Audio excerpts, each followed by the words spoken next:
Hello. Hello, Sinostello. I am back.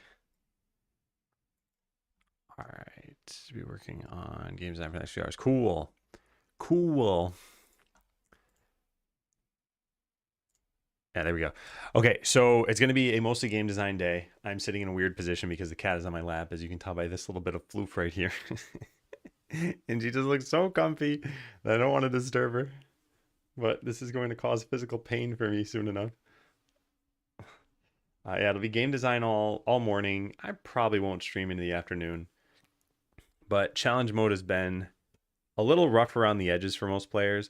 And I want to summarize this stuff, at least in the beginning of the video here. So the problems, I should probably make a public document with this, huh? Yeah, let me do that. Cinecelo, thanks for the resub there. Happy 11 months. One pet for Abby. She's like zonked out. I don't want to pet her right now. She looks so cute. All right. The thing is, if I took a picture of her every time, you would see pretty much the same picture. She looks like a croissant, and her little head is upside down. Show file location. Okay, I'm trying to make a new document, but I gotta find the right location. Here we go. Okie dokie. Oh, you know what? I should share this too. Okay, so challenge mode, redesign, public. And let me make this anyone with link. Okay. So everyone has access to this document now, which has nothing in it, and no one's here. There's the document. I'll put this here for now. I want to just kind of quickly sum up for everybody what the issue is. So overview. It's, hang on one sec. Today. Yeah. Okay, so I worked on challenge mode.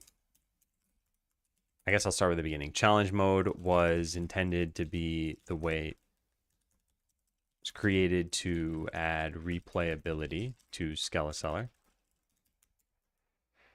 And I've been working on it for a little over a month.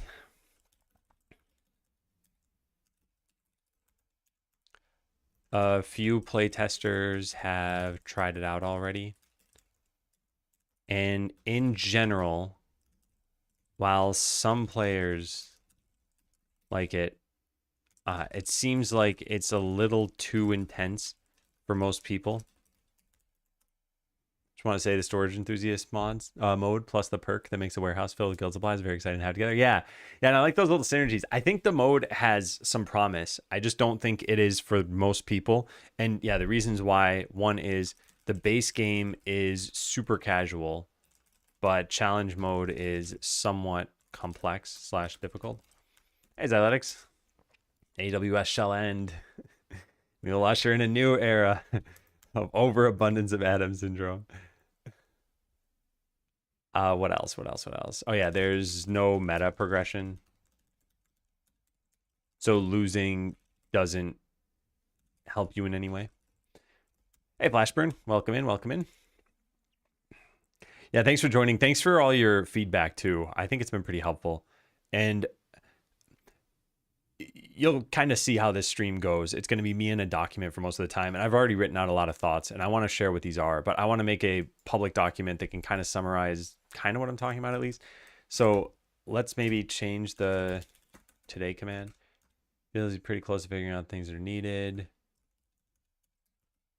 Is try to summarize things here. For anyone who hasn't heard, I'm sitting with my shoulders at like a slant because the cat is on my lap and I don't want to stick my elbow in her face. So I will suppress my discomfort for as long as possible. Okay, so these are the problems. Maybe I'll write this as like, yeah, I think overview. So context of what we're doing. Challenge mode is created to add replayability. Only been working on it for a little over a month. A few playtesters have tried it out already. And in general, while some players like it, it seems like it's a little too intense. So we need to figure out how to make challenge mode more appealing for the average player who beats the base game. We're hilarious. Watching people eat themselves off the screen with 5,000 power. Yeah. I like those sorts of things. And I'm glad you can get some joy out of the VODs. May not be here. I'm a huge The International for Dota 2 fan, which will hold my attention for the week. Oh, yeah. Totally fine. Hey, Codex.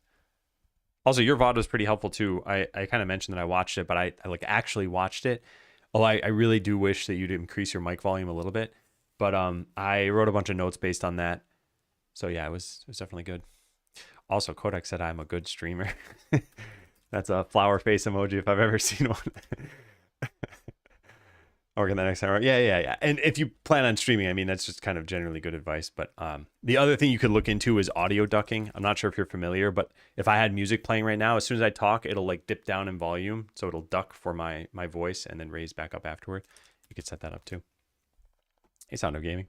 Wow, thanks. I'm not trying to pat myself on the back here. I just want to call it that one thing to say I appreciate it, that he appreciates me. Okay, so yeah, context of what we're doing. So this is it, and then some like general plan on how to fix this. I think ease people into challenge mode. So probably add a tutorial. Well, a tutorial in quotes. And make sure it's not all that challenging at first. And then add meta progression.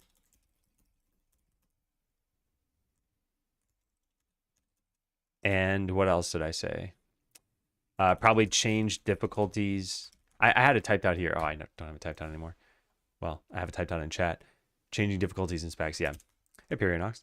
Change difficulties and specializations in a way that makes sense for this new system. All right. So that's the overview. I don't want to write too much here. So let's just leave it at that for now. That's for people who come in later and are like, what are you doing and why are you doing it? So here's a document. I did this. I gotta fill these things out. Oh, also this, I might as well change this right this second. This is super easy. It says, wait a second. Dialectics told me that somewhere the word health shows up here.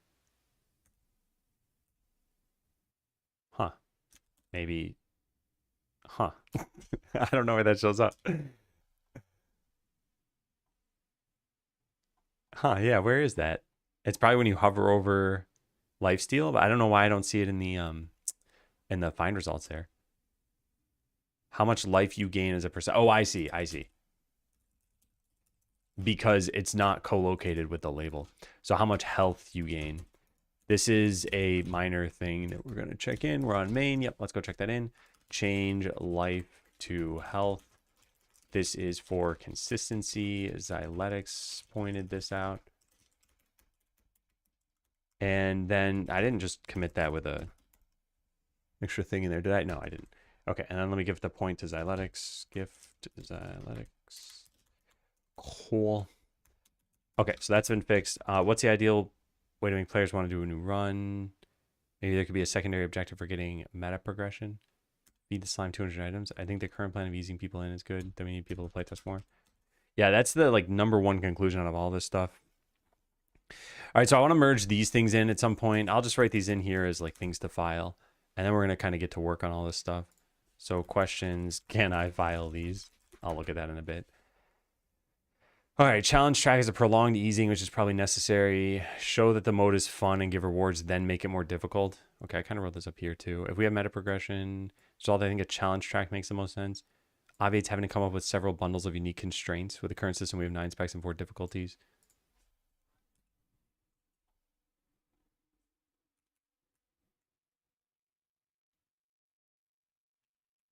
Well, this isn't really a problem. This is just a fact. Well, a strong opinion.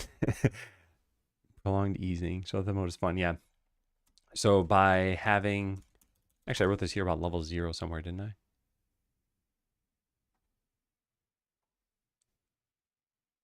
Huh. I thought I did. Let me reread this. Sufficient rewards if you have meta progression. As a result, I think this makes sense. Each level adds 1 thing. Most levels can be overcome by stacking these things. You can eventually have multiple tracks if we need to. No, I never wrote this down. I wonder why.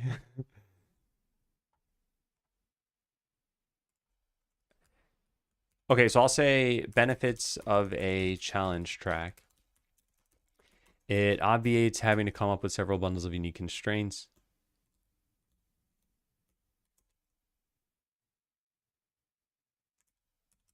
And it allows us to make the first level into a tutorial.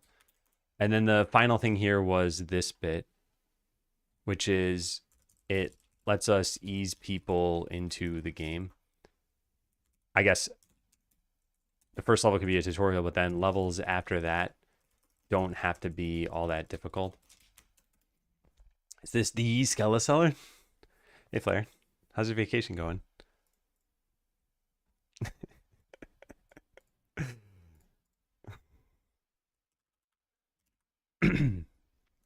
All right, what else? I want to file all these things. Meta perks need to be choosable in some way, probably a skill tree. That way you can prioritize what you want. Yeah, I don't want to have to do that, but I think we're going to have to. Where do I have that written down?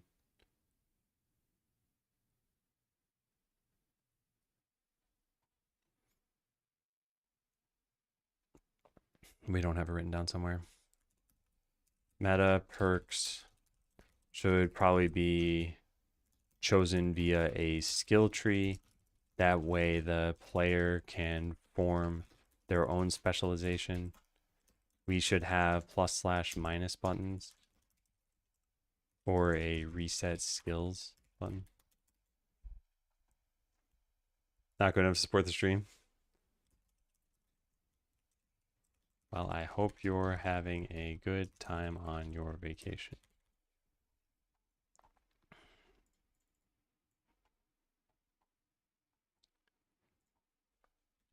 Okay. This way, for example, people can prioritize QMM or having more workers if that's what will make the game more fun for them. It also lets them feel, well, it adds customization. All right, what else? Buffing specific adventurers with meta perks is a slippery slope. This is kind of a risk with anything here. Yeah, I got to think about this. I have this written down. What are the challenges? What does UI look like? Should specializations exist? What do we call this? Yeah, relatedly, buffing specific adventures is a slippery slope. And start with the farm maxed out. Will probably make you get the farm in practically every run. Wish my body could keep up with my brain.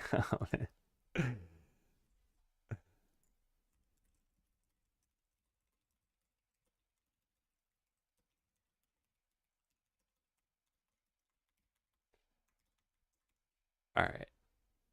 Okay, so I've got all this stuff tracked. And as mentioned, I wrote down a bunch of conclusions that I had here. And I want to go through them. So let's see. People play the base game to relax and to see their town and adventurers grow. This is the power fantasy thing, like numbers go up. We need to capture that as much as possible. So relaxation, I think we need to make the challenges optional. One of the big sticking points of challenge mode for the people who didn't seem to like it too much is that there's a timer constantly counting down. And I feel a bunch of different ways about this. So I'm going to just kind of spew a lot of thoughts here. Challenge mode without the timer has no challenge. This isn't true of every game because some games have a dexterity requirement or maybe a puzzle requirement or something like that. So as an example, suppose I gave you a Rubik's Cube and I did not give you a timer. Some people would just not be able to solve it ever, probably. Or maybe given, an infinite amount of time, they'd be able to solve it. But like if you put someone in a room with a Rubik's Cube, there's a chance that you give them an hour and they still can't solve it. Then there are the like world record holders who you give them 15 seconds and they're like, that's way more than enough for me. But there's still a challenge there, even if you don't have a timer. And you might optimize for some other metric, like number of moves, maybe. So whatever, okay, that's a Rubik's Cube. You could argue at speed cubing has like dexterity involved, but for most people, it's not the dexterity aspect, it's the algorithm of how do you solve a cube. So that's one case. Another case is a fighting game where imagine you're playing like Street Fighter or Smash or something like that. I don't have to give you a time limit. If I put you, you know, in a one-on-one versus a pro player, it's going to be difficult. And it's difficult not because of a time limit, just because you need to exercise your inputs precisely and typically quickly as well, but that's not exactly a time limit. Skeleseller doesn't have this. Any of this stuff. There's no dexterity element, or it's very muted. There's no puzzle element. There's no super in-depth strategy. And as a result, you can't add difficulty without saying just do this stuff faster. Lived my whole life traveling around, not settling down anywhere. Did the math require a lot more money than I need? You know, we have some friends here who they own a place, and every time they go on vacation, well, not vacation, every time they travel, they bring their work with them. They're allowed to work remote, and then they Airbnb out their place so that it's like they're not spending money on their own place while they're gone. Like the Airbnb covers those costs. So it's kind of interesting. I know that involves then buying your own place or being able to Airbnb it out, but still, I think you can accommodate that lifestyle. It's all a question of how much you actually like the lifestyle afterward. Like, I would not want to travel every other week or every other month or something. I'm a once a year kind of person to the places that my wife wants to go to. I think instead of skipping content as part of meta progression, farm starting at max, maybe better just speed it up, cheaper cost, getting gold faster. Yeah, so when I think of meta progression here, what I'm kind of picturing is something like this, maybe, where this is Diablo 2, but this is just to give an example of something with skill buttons and you can like click. So something where maybe you have a few different tabs or a few different like branches out of this tree. And then within a particular tree, you might have some specific stuff. So let's say this one could be something like, let me put a picture here. This could be something like clear rocks level 1. That's not even, let me say start with clear rocks level 1. So that might be this perk. And then this perk might be something like plus 10% crop value. And then this one might be something like, I don't know, the farm is guaranteed to show in the starting set of buildings. Something like that, where it's like, okay, if you want to spend your points going down this part of the tree, maybe this ends up costing you, let's say this costs 1, and this costs 2, and this costs 3. So your total cost is going to be 6, just to be able to get like a minor improvement on your farm. Now, eventually, I plan on you being able to unlock all of this stuff. So the cost doesn't really matter at some point. And I don't remember how Vampire Survivors worked with this. I've been saying that Vampire Survivors is kind of my North Star. I don't even know how to find this, to be honest. Passive items? Power-ups? It's probably one of these two things. Yeah, I don't remember what these were called. Maybe it was this stuff. Anyway, there was some screen in Vampire Survivors where you could spend money getting some of these things to start your run out. And I don't know if there was a limit to that. Like, I think you could probably just get everything at some point. And it just took a lot of like meta grinding. Hey, Benjululist. Howdy, howdy. There's a limit. It's fairly quick to hit it too. Yeah, so what's interesting to me is thinking about what does difficulty mean when you can get meta progression? And I mentioned that there are a couple of high-level methodologies you can use here. One is that the game itself is at a set difficulty, and you basically need meta progression to overcome it. This is how something like Rogue Legacy 2, that's how those sorts of games work. Option 2 is the game gives you very little meta progress, and you're expected to get better as a player. So this is how something like Slay the Spire worked. You get some cards, but they don't really matter. It's you as a player who matters way more than the cards you're getting. You need to make the right choices. Option 3 is like a dynamic system that balances based on how many meta perks you've chosen. So like, you know, the player gets plus 20% power, but enemies also get plus 15% power or something. And option 4 is maybe it's like 3B is like the player can choose enemy strength, or it can choose difficulty and get more rewards based on that difficulty.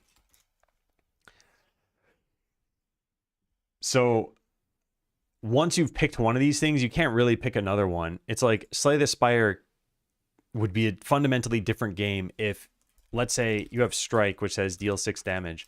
Let's say you just start a new round and Strike is dealing 7, and then Strike is dealing 8, and then Strike is, it's so eventually like, oh yeah, it's just dealing 80 damage.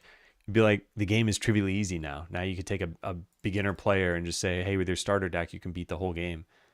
Like, if you did that, then the game, you're no longer an option 2, you're now an option 1. So this doesn't happen in Slay the Spire. Off to switching trains. All right, take care, Claire. The rest of your vacation goes well. I cancel. Anyway, what was I getting at with this? Oh yeah, so challenge mode doesn't have a challenge without the timer, but the timer is the sticking point. And this reminds me of Stardew Valley. Stardew Valley is kind of billed as a laid-back game, but there is one element, and probably this keeps people playing for longer and makes you want to play like one more day. This at the top. This is there in every single game. You have a time because it follows sort of real life. So days progress, it eventually becomes nighttime. And at a certain point, you are sent back to your home. It's like 2 a.m. or something. So you only get so much time. And maybe in wall clock time, it's like, let's say 10 minutes or 15 minutes. So like nice bite-sized chunks of play sessions that you have there. For some people, this feels like pressure. But in Stardew, you have infinite calendar time. So that you could go to year 10 or year 20 in the game, and I don't think anything stops you from doing that. Like, your character won't die. So anyway, it makes me think of Stardew Valley to some extent. There's a time/calendar. So there's a small sense of urgency. And it makes me think of Slay the Spire has an achievement to beat the game in under X minutes. I've never even tried this. And this is like super important for me. I like Slay the Spire. I don't want to feel like there's a time limit. So why would I make a time limit for Skeleseller unless it was optional? And yeah, I think that's the big conclusion from this. And we've already kind of talked about this on Discord, but conclusion is make the timer ignorable, maybe not optional exactly, but ignorable. And I think it was Flashburn who said something like, yeah, what if you had like gold medal win in under 35 minutes and maybe silver medal win in under 45 minutes and then bronze medal win in under 55 and then like, I don't know, participation award win. So we shouldn't just stop the game for you at 55 minutes because then the people who were like, oh, I was enjoying this, they could still play. I mean, I guess they could still play now too. When the time runs out now, you will be shown a continue playing button, but you'll feel like you lost. It'll say business failed. Easy, medium could do without the timer. I think they can just all do without the timer. And I think we can just do this system. And oh, by the way, here's the caveat here. So caveat is I'm thinking of a linear challenge track. So like level 1 is going to be, plus 10% enemy life. Level 2 might be something like all prior levels and plus 10% enemy power. Level 3 would be something like this and, minus 5% income and so on and so forth. So I'm thinking of a linear challenge track, and the only way to move on is to get at least bronze. Something like that. So if you want to ignore the timer, you can, and you will eventually end up getting so many meta perks that this becomes easy. But we make this achievable enough, like a 20-minute difference is quite a lot. I don't know what the actual number should be. But yeah, we make it achievable. And that way, if you want to keep playing whatever pace you want, you can. And then finally, yeah, basically ascension levels. And then finally, maybe like level 20 would be something like, I'm just going to make something up here, like get 100,000 gold within 5 minutes. And the only way to beat this is by having like tons and tons of meta perks. Hey, Spiro, thanks for the raid. Howdy doody, everybody. Welcome in, welcome in. We were just doing game design today. We're going to be focusing on improving challenge mode. It's been something I've been working on in Skeleseller for a while. The short story is that it is a roguelike mode that's supposed to improve replayability. So right now we have all these specializations you can choose and difficulty levels. And when you pick one of these things, you start a new run. And I was just saying that this is working decently well for some people, but for other people, this timer makes everyone feel antsy. And I want to figure out how we can redesign this mode so that we can ease people into it, make them feel better about it. I think it's engaging in Stardew because every day becomes its own run. Yes. Yeah. I think Stardew works very well, and its sales and reviews show that. But I do think that timer will make some people feel like, oh man, I gotta rush a little bit in a game that's otherwise not really about rushing. And there's a similar aspect to that in Skeleseller too. Hey, Sophie. And hey, DJ and Neocromer.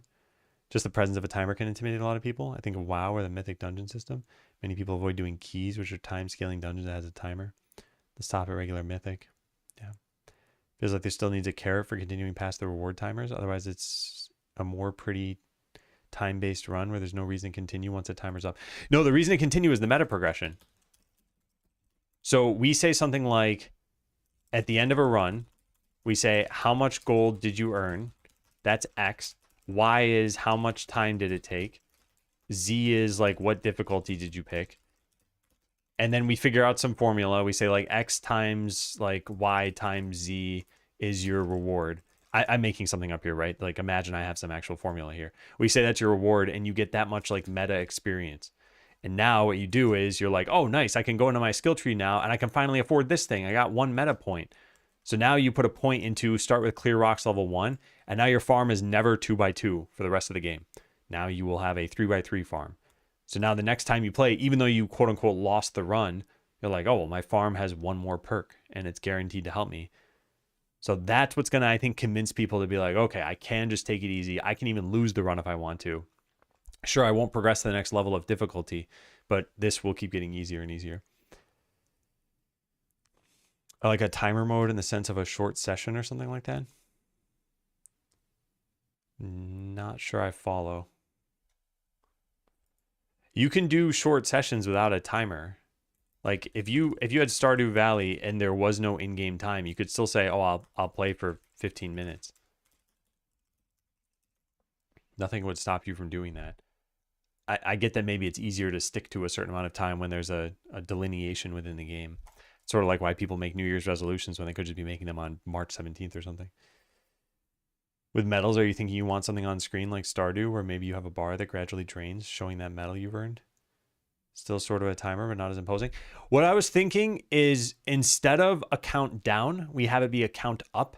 And when you hover over this, you see what the rewards are. Yeah, maybe with a progress bar.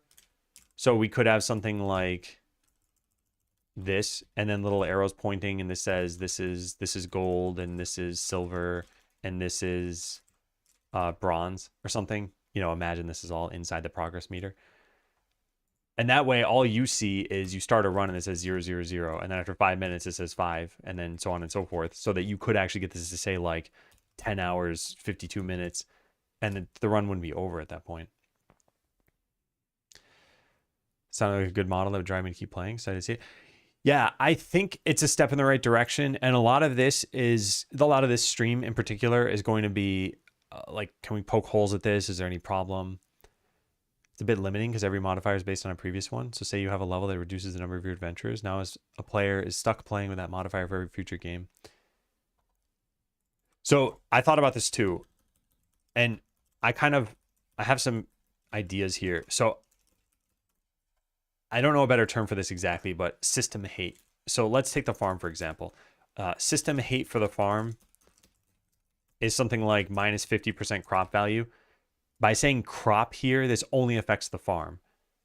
So we're like, oh, let's nerf the farm for you.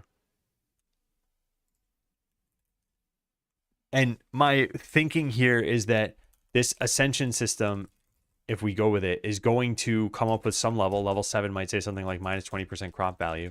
And at that point, you're like, oh man, the farm just got worse. And maybe it's not so bad that you can't overcome it anyway. But I think of kind of two things here. One, it will change your play style. And two, people reacted pretty strongly to twists in the game. So maybe twists are how we change things in the way that you're mentioning. And maybe the way it works is at level 10, we say you start with a negative only twist, which is kind of weird to say because it's not a twist anymore. It's just a negative. So maybe on that particular run, it's like your workers disappear. And maybe on the next run, it's enemies are stronger. And maybe on the next run, it's something else, right? And you're like, oh man, I got the perk for a bunch of extra workers, and now I lost them all. I think the risk is that you might just restart the run immediately. But yes, that is one of the issues to having a track, and this is one of the things that I kind of call out here.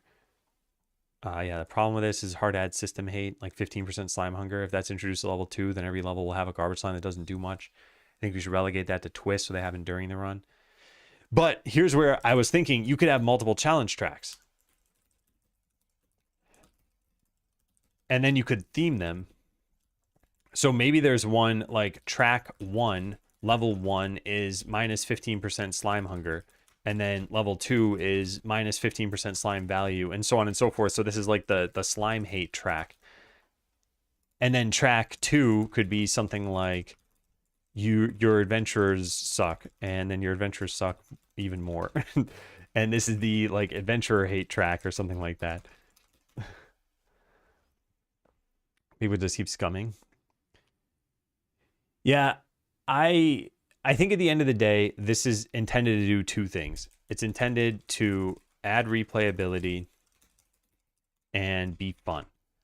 And some people are going to find it fun to cheat in any way that they can. And some people are just going to have fun anyway. So as long as it's keeping them playing, because I think this is the main goal, I think that's all I really care about. And really, even this, the end of the day is just to be, hey, you spent $15 on this game. Did you feel like it was worth the $15? Because what I don't want people to say is, oh yeah, I like the demo, but the demo, or well, not the demo, the main game is done after like 5 hours, but I spent $15. So I want like 15 hours of this game instead and no challenge mode. So I want challenge mode to just make sense as the next thing. And I think we're nearly there. Cruise to success.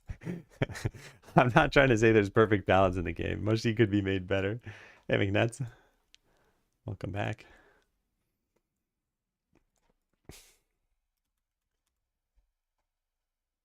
Yeah, so the time being different, I think, is going to be a critical piece of this. And then I am thinking of removing specializations. Specializations are technically two things.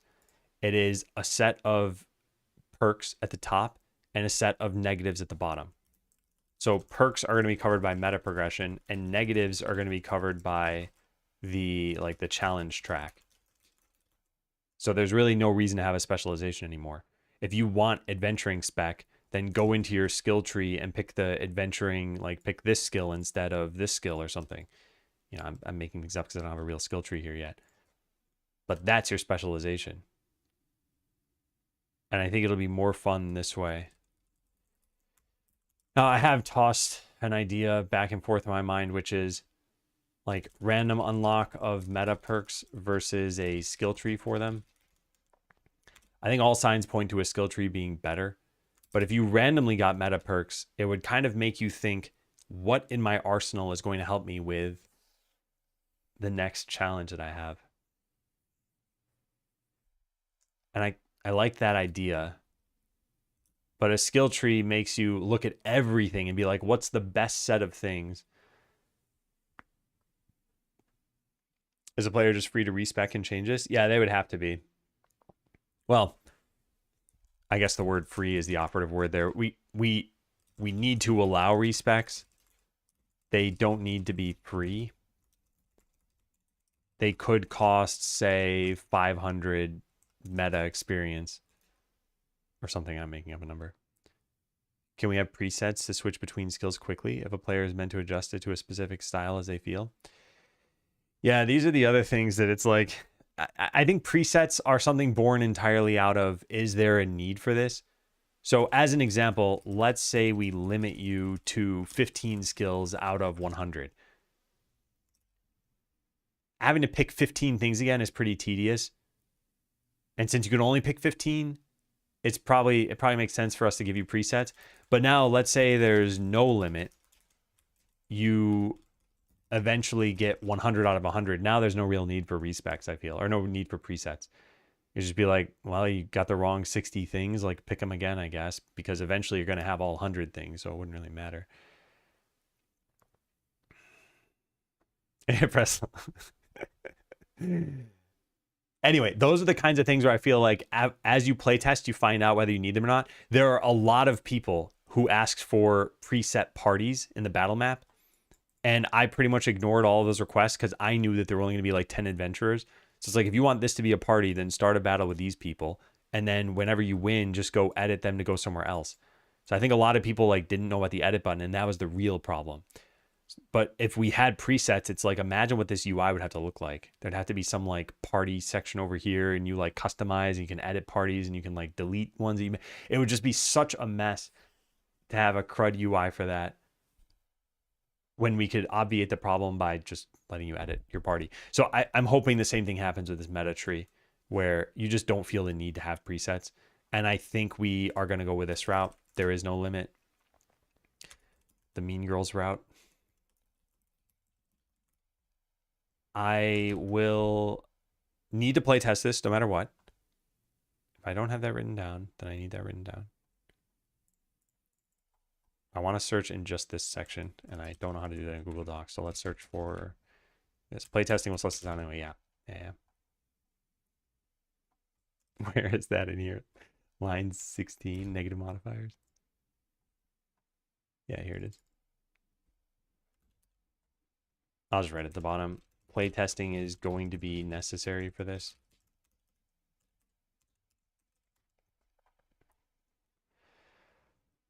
Okay. So what are the things I'm still concerned? Okay, I need you to go, cat. I'm sorry, little cat. So sorry, Abby. Abby, don't. I need you to go. She's like pushing against the chair. She wants to stay. Come on, Abby. Abby, please. Okay. Oh, my legs. My legs. Now my shoulder can finally be comfortable again too. Oh. All right, I think we got to answer all these questions, and then probably start converting things into a to-do list.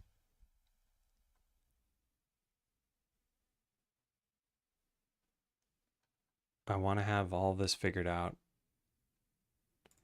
Yeah, so what does the challenge track look like?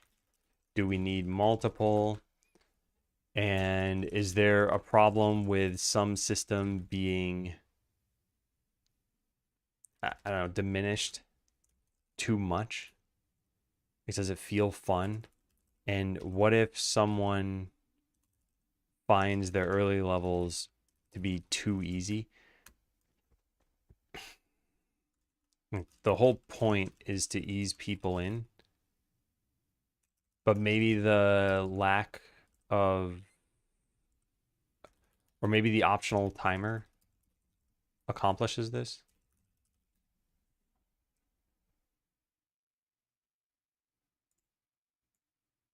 Right, so I think I kind of answered this. What does the UI look like for choosing these perks? Are any customizable? X% income where you choose X?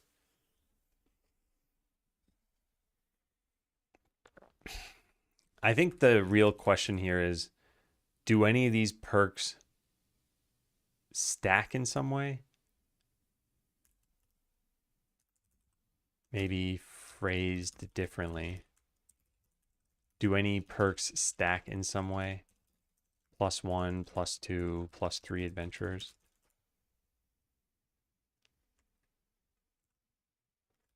Should we allow putting multiple points into a perk? Any thoughts on adding user adjustable game speed settings to change on the fly?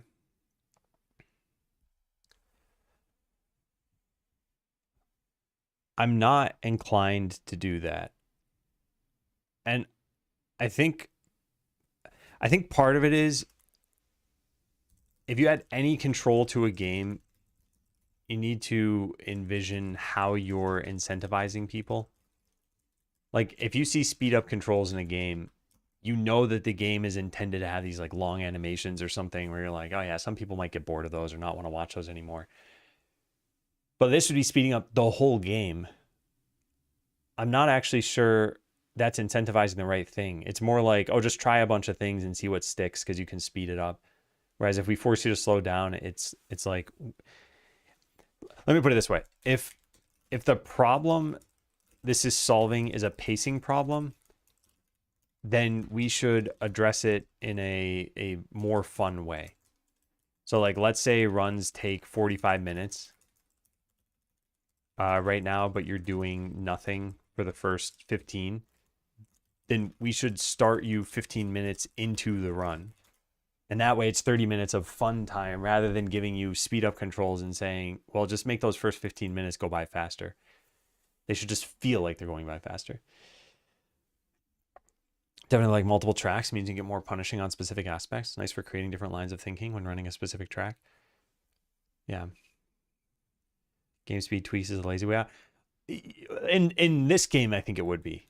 I think in a game like maybe Hearthstone, where it's like animations take a bunch of time, but that's necessary to teach players how cards work. Well, then once you know how they work, it's like, yeah, you use speed controls. Hearthstone doesn't have speed controls, but this is a good case of where you might want them. Like the whole game isn't watching animations play out. The game is the strategizing, the randomness of the cards that you get, the whatever. It tells me which languages you have experience in, coding languages. I think there is. I think it's the languages command. Now there's a command I wrote.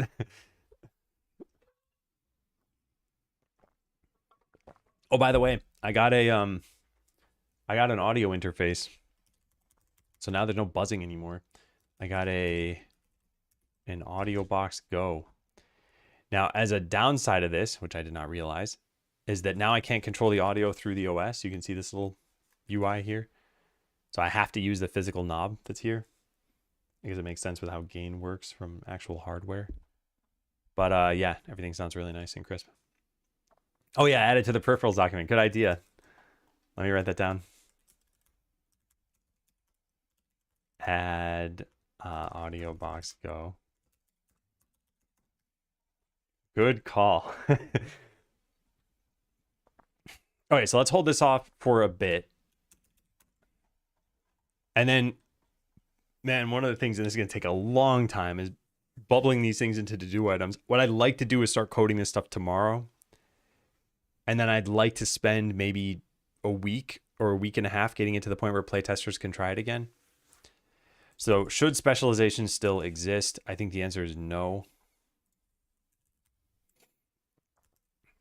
No, there's no need. The player can form them on their own.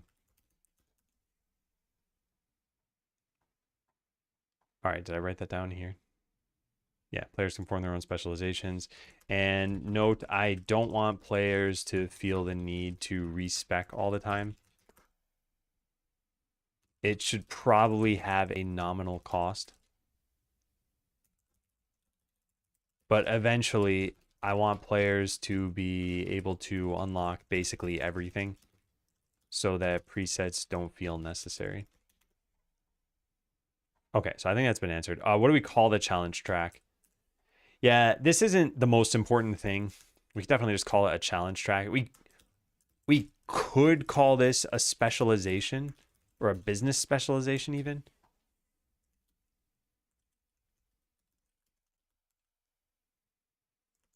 Maybe they focus on making different things better or worse.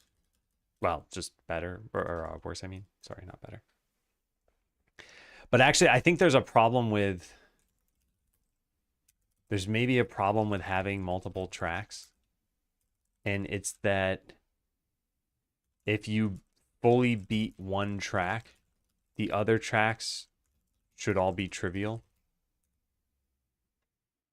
Like, what are you doing differently, I guess?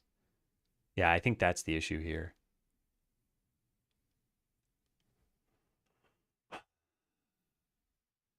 Now, one of the ways you could try to overcome that is you could try to say there are different meta progression trees as well.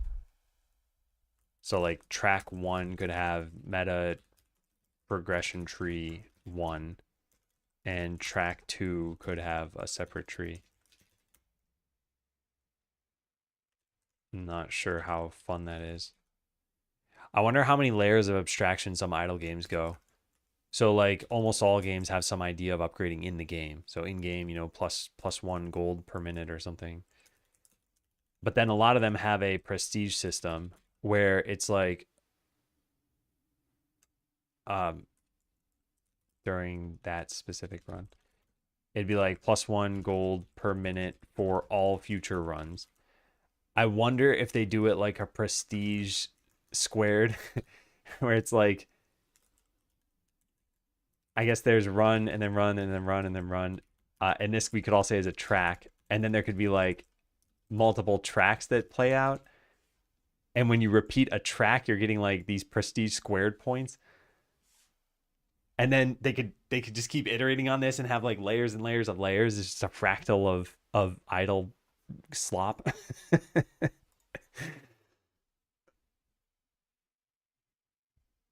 Anyway, the reason I mentioned this is because we could do that. We could have multiple challenge tracks and then multiple meta progression trees and then meta progression trees. But I think that's dumb. Yeah, I think it's very dumb. You couldn't respec your characters. First time I played WoW, got to 42 on a warrior without spending a single talent point because I was worried I wouldn't be able to change it later. Basically, WoW and extra hard mode.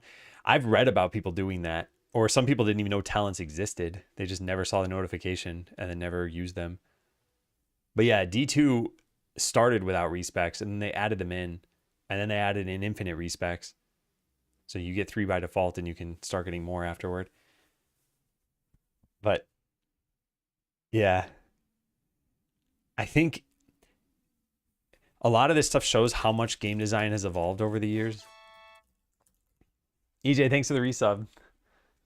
Happy 5 and a 6th a year. Infinite respect. Hope you're doing well. I was playing the finals and I picked up a cactus and threw it at somebody. And I was like, I just picked up EJ.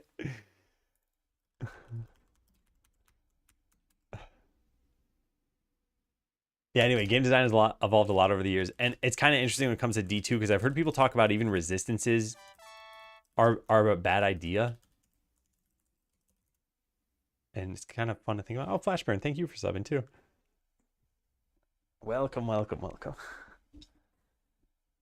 Yeah, so the concept of resistances are like, oh, hey, you have fire damage, so then you have fire resistance, so you don't take a lot of damage from fire spells specifically. And it's like, well, now you have fire, lightning, cold, and there was something else, I guess physical. I don't know if I'm forgetting anything in Diablo. And it's the idea that this might be a bad system, it just never struck me. Mystical Cell, thank you too. Be 14 months. The sub train has left the station. Anyway, going back to this. So I don't know if I'd want to have multiple tracks. But yeah, we will steer players into a certain way of playing. I don't think I want multiple tracks since this probably wouldn't be all that fun. If there were multiple meta progression trees, it would be confusing and a lot of overlap and it would feel like I artificially extended the game. I think having twists change specific runs is probably a better system. The thing is, I don't want to paint myself into a corner here.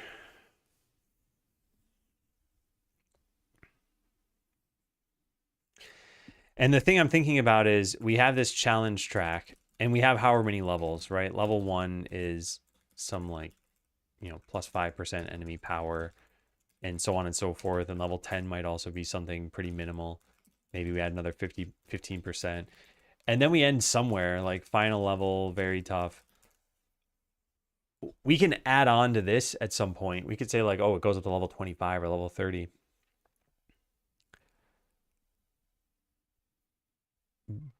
But yeah, at some point within this, we can only nerf your own system so much.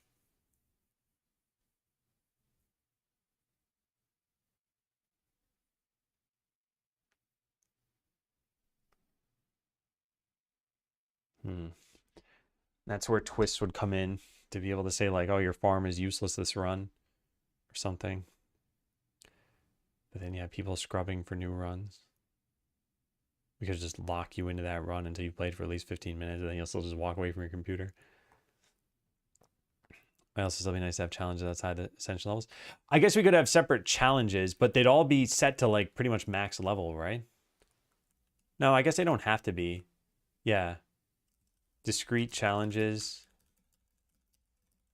with something like you can't use the farm. Yeah. Okay. I can see that being doable. Yeah, I think that's good.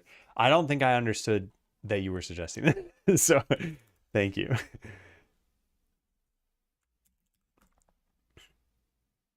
Yeah, Flashburn suggested having, I should probably capitalize your name correctly, huh? Suggested having separate challenges or challenges separate from the track. There could be a standalone challenge that we say is roughly level 10 that says you can't build the farm. Yeah. Hey, Hyper. So useful to document everything. Yeah, well, and especially for game design, because otherwise what's going to happen here, this document is 18 pages and this is one tab. This one's 92 pages. This one is 30 pages. So this entire document is probably like 200 pages. At some point, I'm going to forget 99% of this. And if I'm like, what led me to this decision? I'll be able to read my stream of consciousness and find out. Can be attached to separate challenges and modifiers.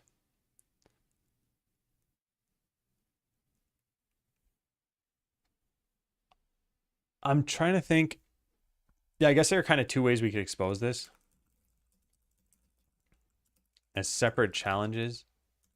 And we could have like a visual track showing the different options. Like if I were to just draw this out really quickly, I would think each X is equal to a specific challenge. And most of the challenges are going to look like this, where they take place linearly. I didn't mean to close that. All right, let me do that again. All right. So anyway, most of them will look like this, but every once in a while, there's going to be some like offshoot where you could pick a different challenge. And maybe this is standalone, and maybe it hooks back into this. So maybe we do something like that. Yeah. So you could choose which of these two challenges do you want to do. This would be like level 4, I guess. Whoops. Level 1, 2, 3, 4. Yeah, so for level 4, you could pick either one of these to move on. And yeah, maybe for those,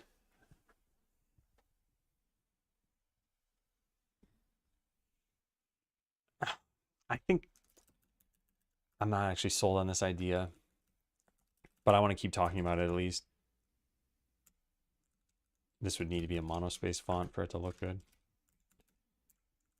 The problem with what's above is that level 4 has 2 options. Well, no, I'm not going to say that's a problem yet. Level 4 has 2 options for the challenge. We would need to indicate that whatever you pick from that challenge doesn't carry on to all future levels. So maybe the choices are polarizing. You can't build the garbage slime versus you can't build the farm.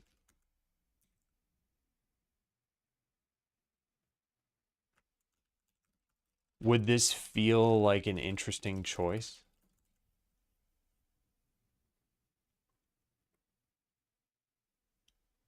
Because you're picking which negative is better for you. Even at a base level, the challenges could just be reach level 5 of this track and get a bonus reward for reaching that.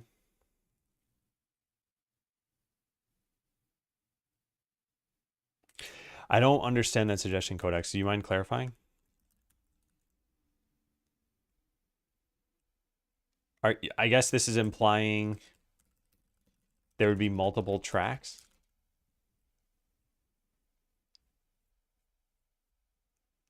How do you get to not mess the documentation? What do you mean, Hyper?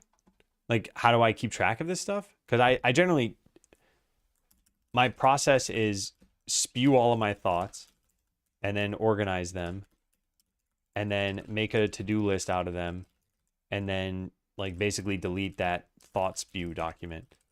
It's not really delete, but it's in quotes. So we're in the spewing all my thoughts part. At some point, I'm gonna file everything into like a conclusion section. So this section is only this big. It's maybe a page and a half. This is not too much to read through. And at some point, I'm gonna put it all into a to-do list so that we're like, okay, step 1, go make a new UI. Step 2, go do something else. And then we'll just never consult this document again.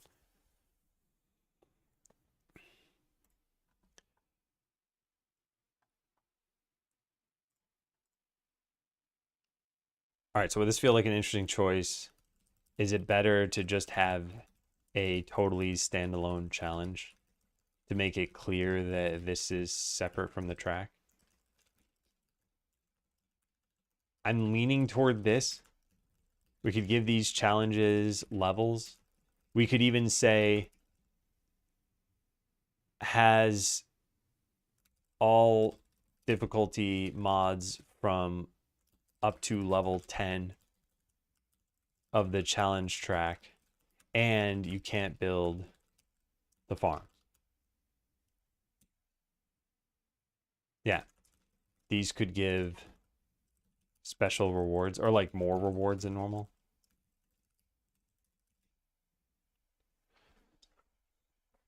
Letting me pick different modifiers to start a game with sounds good to me, especially since we'd still be dealing with the random pick 3 system for upgrades.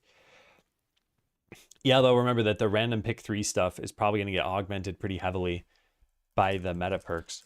So there might be a meta perk that says something like you get rerolls even faster, or you only get perks for buildings you have, or any other number of these things where it's like, oh wow, you're like drastically cutting down the pool, or essentially cutting down the pool. And I don't know what the final run's going to look like for this. When you're on level 20 and you've got, I don't know, like 50 meta perks, does it feel like, oh yeah, I built the farm, it's at maximum, it's producing crops like instantaneously, and my adventurers start at level 20 and they're just slaughtering the final location? Is that what it looks like? Or does it look like, oh yeah, well, my start of game is just faster than normal? Under the assumption there are multiple tracks, so challenges would motivate experimenting between them. I think I see what you mean. Yeah, I don't think I want to have multiple tracks. I think what I'm steering toward is there could be standalone challenges outside of the tracks, and we give them like a rough level that there might be. So there'd be like a main challenge track and then something outside of it. So this wouldn't even have, I don't know. I wonder, okay, you know what we could do? We could add standalone challenges that limit the number of perks, meta perks you can have. Is that interesting? I'm planning for something that we don't even know we're going to need at some point. Like we could just have the challenge track be linear. You beat level 1, you go to level 2, you beat level 2, you go to level 3. There is no like, let's deviate to another track. Let's go to another option here. And then we just never add in standalone challenges. It might be like, this is just enough. And you beat it and you're like, cool, I beat the whole thing.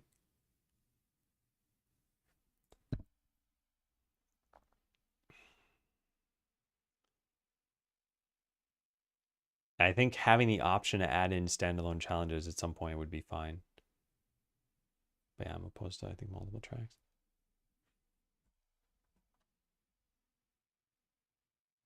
Ultimately, it wouldn't be throwaway. I'm not sure I understand that part of the sentence. But I think I want to write this down. So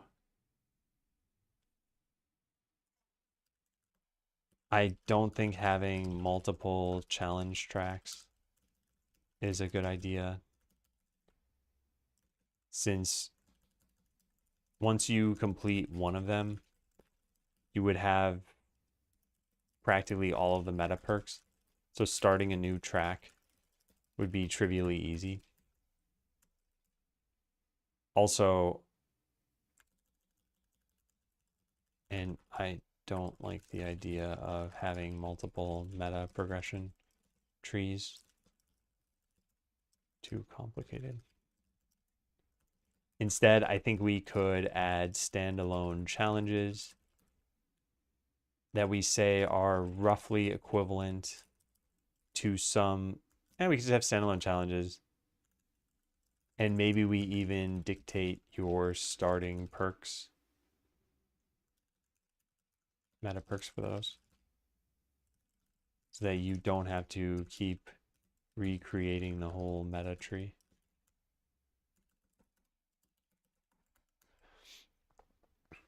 Adding on to would be easy. Oh yeah. And also, I think something like this is necessary. So if there's another problem that comes up, we could probably figure out a way to solve it by adding. As you mentioned, I guess this wouldn't be thrown away.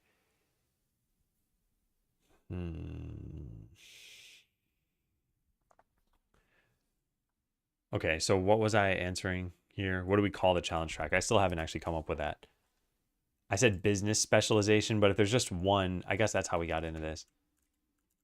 So back to this question, there's probably just going to be one track.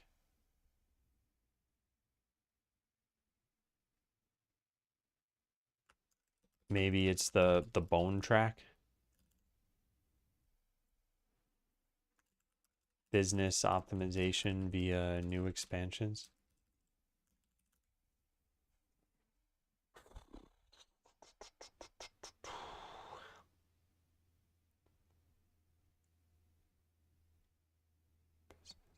Business level? I don't know, just levels? Challenge track? Challenges? I don't think we really need a name exactly. You dynamically increase the difficulty of the challenges by the amount of challenges completed.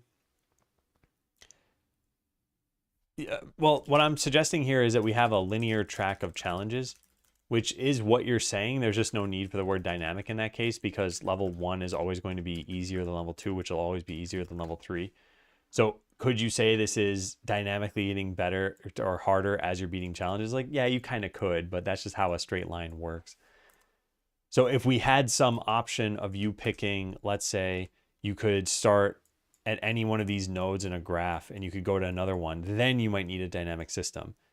This is how a lot of open world games work, where they don't know what order you're going to go do something in. So if you pick this one fifth, like I did here, then you don't want this to be trivially easy for the players. You find some way to dynamically change the difficulty. But if all you ever had was a straight line to begin with, then there's no need to do that. Oh, I don't want to do multiple tracks. I don't think it makes sense. And even like if you have track 1 and you have like 20 nodes in it, and then you have track 2 and you're like, okay, well, I already did all 20 track 1 nodes. So now the difficulty of this is higher. Isn't that essentially like saying this is just level 21 now instead of level 1 of track 2? I think there'd have to be a reason for you to switch here. I think that's another thing I didn't really consider in this answer. Where is that? I don't think having multiple challenge tracks is a good idea. Also, if we had multiple challenge tracks, we need an answer for why a player would bounce between them. And I can't predict that right now. So the way this might work in, well, I mean, I guess I could predict it. Maybe they just like the different play style, but I'm not sure how many play styles there might be. Assume it would be because they like it, they want a different play style, but I don't know how many different play styles there will be. And even if there are many, will the meta progression be enough for players to express those styles? All right, so I don't think the name of this is super important. Like, the UI is pretty important, and we might not need to label this at all. Right now we have specializations here. This is going to need to get replaced with like choose your spec, or sorry, choose your meta perks. So there's got to be a tree, and it probably won't be right here in this thing. It's probably going to be like click a button and then something pops up and you can pick it. And then choose a difficulty. This is going to be a numerical level selector. And how we expose that doesn't really matter. We could have like level 1 and then there's a right arrow and a left arrow. And well, something like this. And you click this if you want to go up and you click this if you want to go down. Or we could have a drop down or something of all the levels. I don't know. It doesn't, I don't think this is like crazy important. And all we're going to say is this is what level you're on. So I think we just call it, we can just call this the challenge level. Yeah. All right, what other questions do we have? Are any positive modifiers so good that you always want them? I feel like the challenges themselves should be about figuring out the correct starting point and then playing out the right strategy. Relatedly, buffing specific adventures with meta perks is a slippery slope. Buffs are too impactful. It'll feel like you need those adventures. I think all the positive modifiers should be good and they should just cost different amounts of points. And I don't think this is a question you answer ahead of time. I think this is something you answer in hindsight with playtesting experience behind you. Hey, Zaphoid. Thanks for the resub. How's it going? I think we should have differing costs for meta perks so that better ones can just cost more.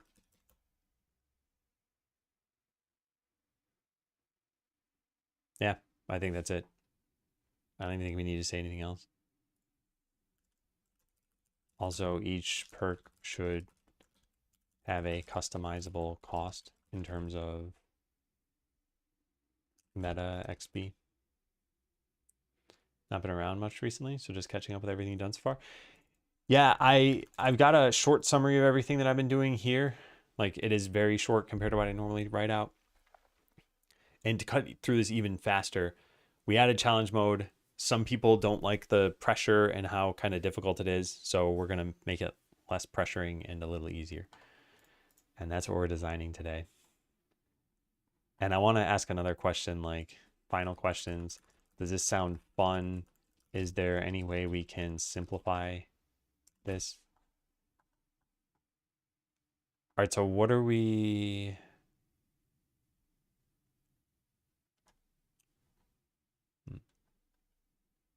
Making it a little less challenging? Yeah, essentially.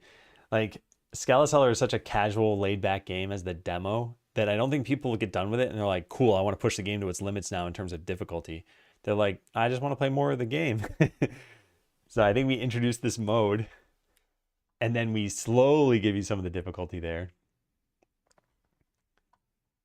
All right, yeah, what is the next question that we have? Do the mods make the runs more one-dimensional? Like if you're in farming spec, wouldn't you always choose plus X% crop value? So this is not really a question anymore. We now have skill trees, so there are no specs. What does the UI look like for choosing these perks? Are any customizable? Yeah, so I don't know what the perks are yet. How much of the meta stuff change the start of the run versus the potential for the run? Yeah, that we need to do. All right, what happens if you max out your meta level? Do you get anything from getting more gold? There are a couple different things we could do about this. We could make it prohibitively difficult to max this.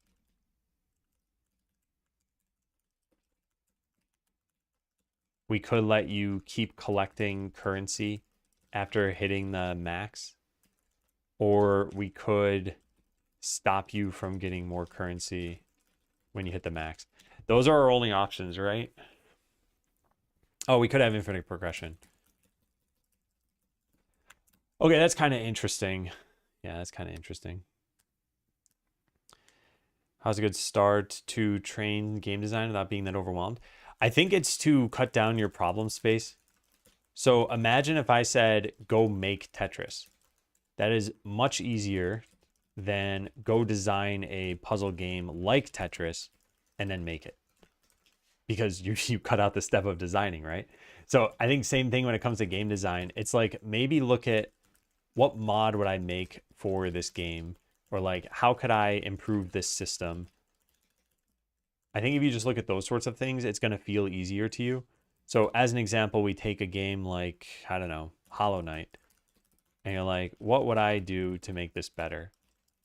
And maybe you want, I don't know, I haven't played Hollow Knight very much. Maybe you want like fast travel. Maybe you want like more power for your character, or difficulty levels or something, or more content, or I'm not sure what. Whatever it is, you could design it as though you're making this game, even if you had never had the opportunity to. And then the problem with doing it for a game you're never going to touch is you need some kind of feedback loop to know whether what you did is good. And with game design, the way you find out whether your game design is good is you make the game and see if it's fun. And if it's not fun, then it means your game design may not have been good. It could also mean that your execution wasn't good. But that's what I'm getting experience doing here. Like, I made challenge mode. We put this in the hands of players, and some people said, yeah, this is good. And some people said, I don't like this, or I'm not going to continue to play for some reason. So now we go back to the drawing board and we think, what can we do to make this better? And I think problem-driven design is better than sort of like just open-ended design. I think a lot of people end up saying, what if we add X to the game, without thinking of like, why are you adding it? And a lot of times the answer is because it might be fun. But if the game is not fun, then that is now your problem. And you think, how do we make the game more fun? But I think in general, your problems are a little bit more concrete, like players stop playing after 3 runs, or players don't understand how to control X system or something like that. And it's like, well, if this is your problem, it's like, okay, well, maybe add in a tutorial, or maybe add in nudges, or maybe make the system easier, or maybe remove the system altogether. If this is your problem, maybe it's something like give more incentives, or yeah, make the game more fun. Could be it. Make the game more fun. But that way you at least know that you're doing this for some reason.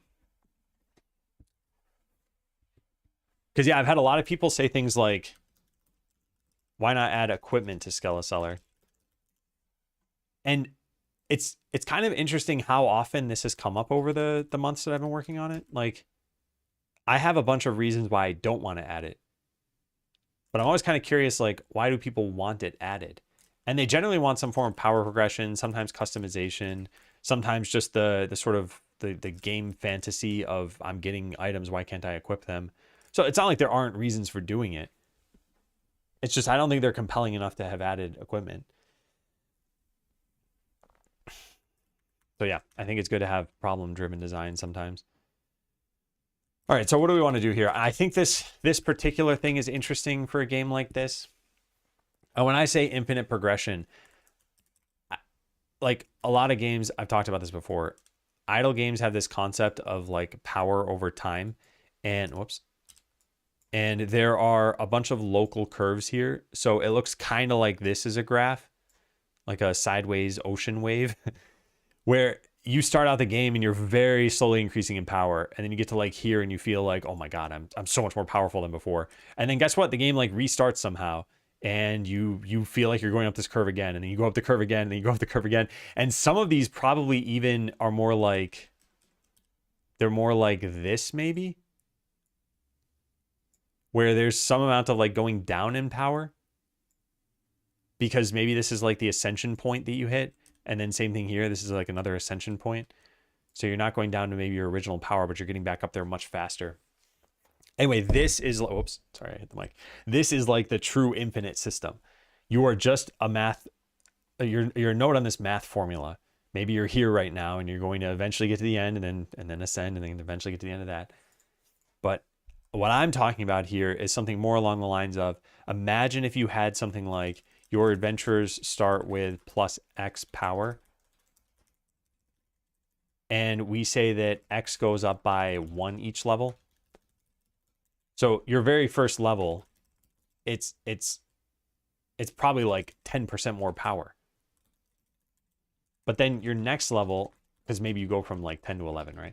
But then your next level is a little less and then a little less, because now you're getting 1/11th, which is 9%. So now you're getting like plus 9% power, and so on and so forth until you're getting like plus 1% power, and then even less, plus 0.5% power. So this is technically infinite, but no one's going to actually take this to the point where it feels infinite. No one's going to get to level 5,000 here and be like, yeah, I needed to do that. At some point, you'll get bored of the game. You'll feel like you're too powerful. So this is a way that we could do things here. And if we do this, it's going to change the UI a bit. Alternatively, it could just be a button at the very end of this that says any extra gold you have is automatically converted into power. I thought about using a form like you did in early Skeleseller days. 2 things come to mind. Might get more honest feedback since people often don't like having their opinion be public. Second, some people like the structure of specific questions when giving feedback rather than open-ended questions like, is it fun? I've thought about the forms. There are a couple of problems here, and you've probably heard me talk about them, but challenge mode relies on the demo, which means you need to play for like 90 minutes before you can understand challenge mode. So just finding players is already harder. 2 is that challenge mode isn't totally public. So like with the demo, you can just go download it on Steam. But with challenge mode, I need to like find you, or you need to find the stream. And then you need to have not played before. And then the final thing is sort of the assumption that I'm not getting honest feedback. I think I am. I think we're getting good stuff here. In fact, actually the other day, so Murder Candy is a YouTuber who's probably going to cover... Hang on one second.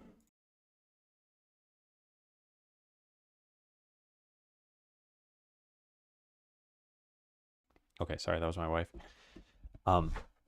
Yeah, so I've been talking to Murder Candy. They're gonna make a Skeleseller video, I think, this week, and they played the demo. And I said, hey, would you mind trying challenge mode? So I think 2 days ago, they reached out to me and they said, hey, do you want me to share my screen? And we talked for like, I don't know, 90 minutes.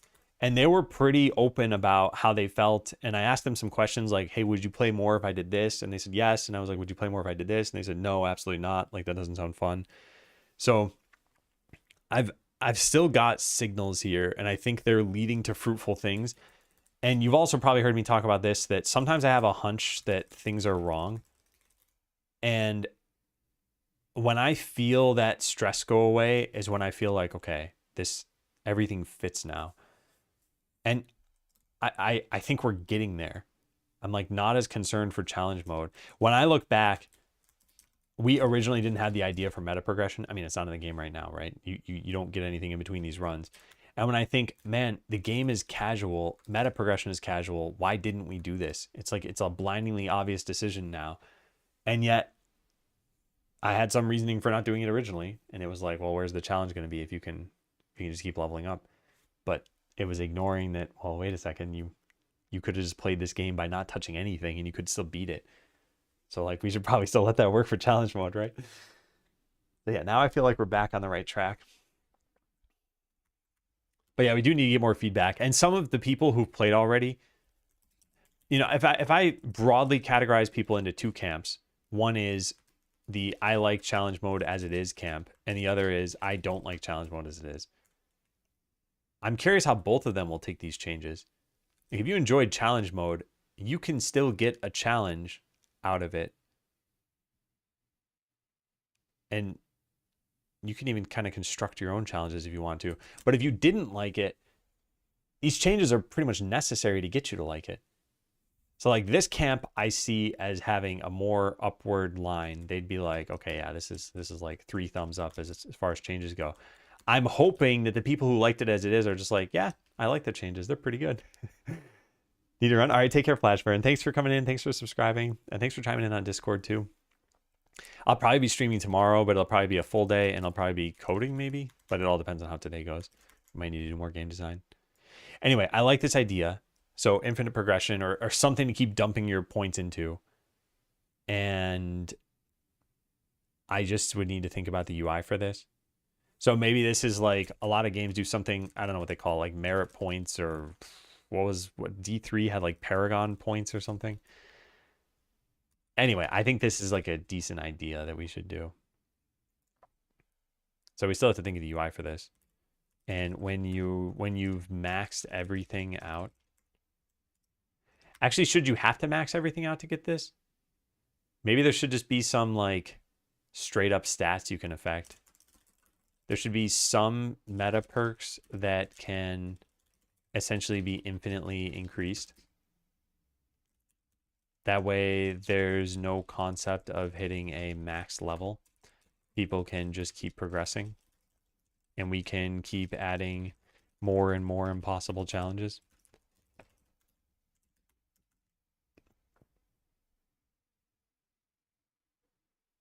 More of the game, if I remember, was one of your original reasons for challenge mode, and then it kind of morphed into a more intense version. Yeah. Yeah. And I had a meta goal with all this stuff, which is retain a lot of what I've done. Which is basically like the roguelike stuff. I really like this idea, and I like how unique it is in terms of just game positioning. Idle games, there are idle roguelike games, but there aren't like idle games with roguelike choices for the mechanics, I guess. I don't know how to say that better. But these are more like looter games where the loot itself is randomized, or maybe some choices you get are randomized. But anyway, I feel like this is pretty unique, and I think it can work. But yeah, I need to get to the point where people play it and they just kind of get it. Because the demo is already going that way, where people are just like, okay, this is fun. I get what's going on. There are a lot of nice touches in the demo that indicate how you should be progressing and everything.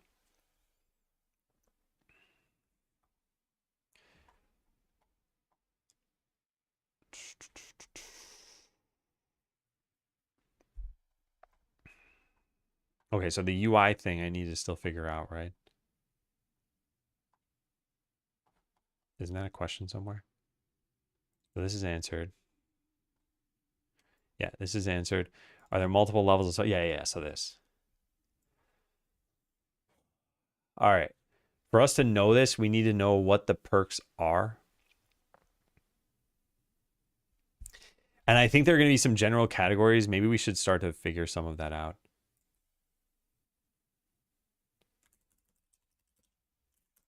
So positives, infinite choices, +1 power for each adventurer,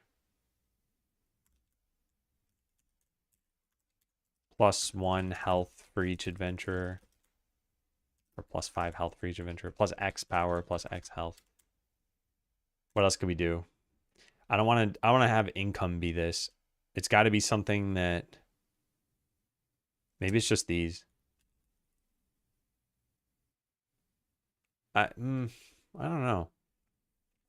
What could you infinitely increase and not just trivialize the game? I guess giving you the choice is kind of interesting because if you get +5 power for all adventurers, that's not game breaking. You're eventually getting up to like 50 to 100 power. So yeah, sure, getting an extra 10% of that at the low end is not too bad. When you do get to +50, okay, that's kind of game breaking. But that involves you getting 50 levels of that. So up until the point where you've gotten 50 levels, the choices are probably meaningful to get plus power or maybe plus health. Although you'd probably just pick plus power, right? In fact, maybe we should steer everything toward the things that are going to make you go faster. It almost makes me think this is a dumb idea. Or that maybe we literally just have the one extra perk and it's just plus power and you can choose to have it either be on or off. I don't think respecking should even cost money then.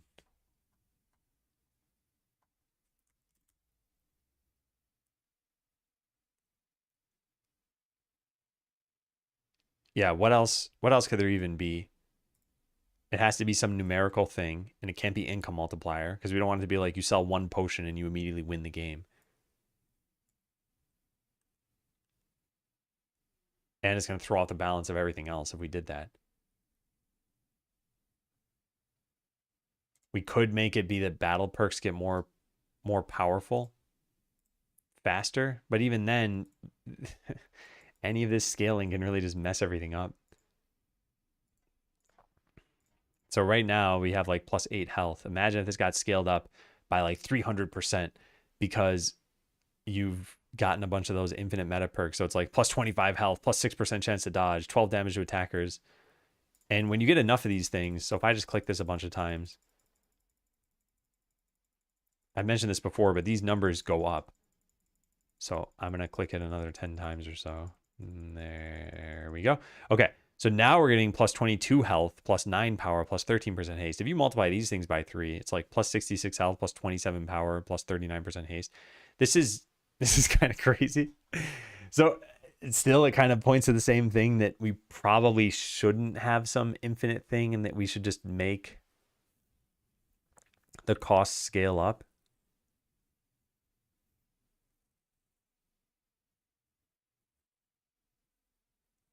Yeah, I don't like the idea of some infinite thing.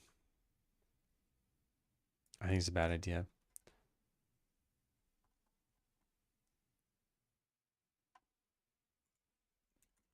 When you've maxed out, when you unlocked every single meta perk, there is no longer a reward for meta progression. Rationale. There's no infinite perk that wouldn't just trivialize the game.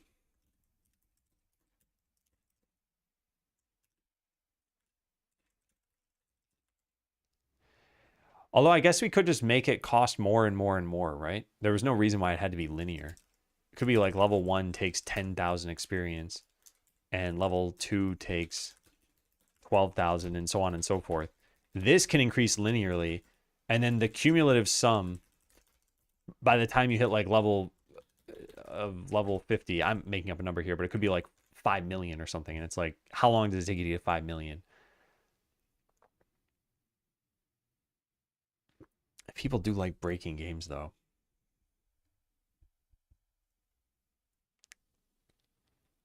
I'm very torn on this.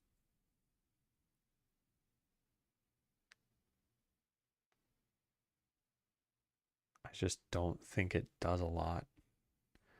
Hey, Kevin, thank you. How'd your week go? Okay, there's another thing we could kind of do here. We could say like, start with X random town perks, where X keeps going up. Do you want to allow people to break the game? I mean, if you've beaten the game, yeah, why not?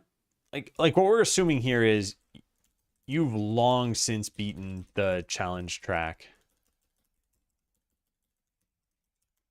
So like level 20 is a thing of the past. There is no other challenge in the game. But you had enough fun that you keep playing. I think this is stupid. I think for simplification we just get rid of this. Yeah. The most impactful rationale is just that it's extra work for no real benefit. Wouldn't just trivialize a game, and it requires more UI work, especially with re-specialization.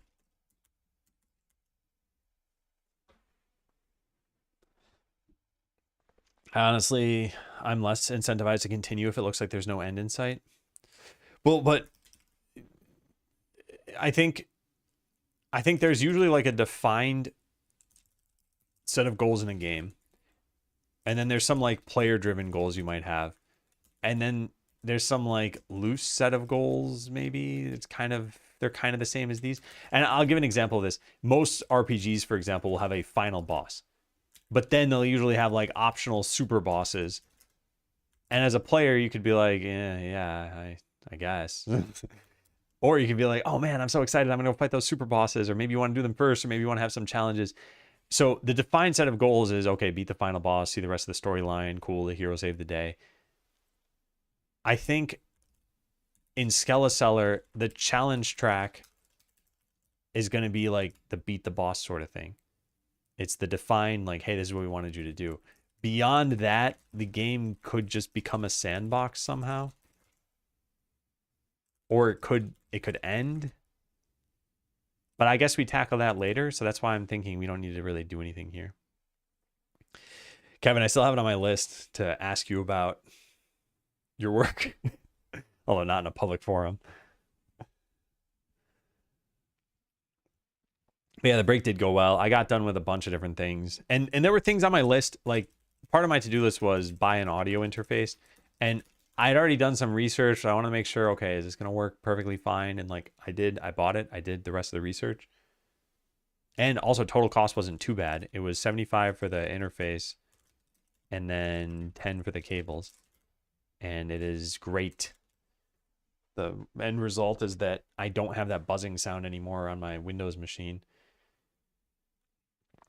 Unfortunately, by having an audio interface, I cannot control sound through here. Can I mute it through here, actually? No, you can't even do that. Oh, interesting. And there's no mute button on this. There's just a dial, which means I could set it down to 0. But the nice thing about a mute button is you can set it back to exactly what you had it at before. Yeah, that part's a little unfortunate. But that's a hardware limitation, I guess. Which one did you get? I got an Audio Box Go, which for my needs was totally fine. And again, my needs were just, I wanted to stop that buzzing sound. So I needed, the speakers have balanced inputs to them, but computers don't typically have balanced outputs, but this thing does. So you need a balanced audio interface, then balanced cables, and then balanced speakers. If you don't have any buzzing problems or something, I think this is not a good use of money. Well, unless you're like recording an instrument or recording a microphone or something like that. What are these 3 notifications?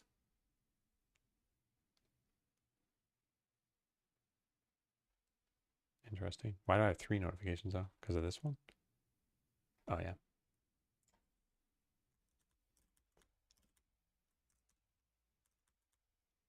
Okay, cool. So we answered that. What did I have here? I had categories of perks I wanted to do. So positives, you start with some perk. Start with increased appetite, level 1. I had some other idea, didn't I?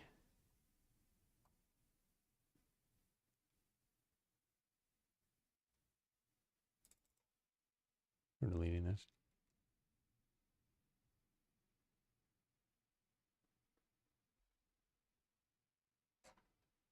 Could have sworn I had some idea. Ah, here it is.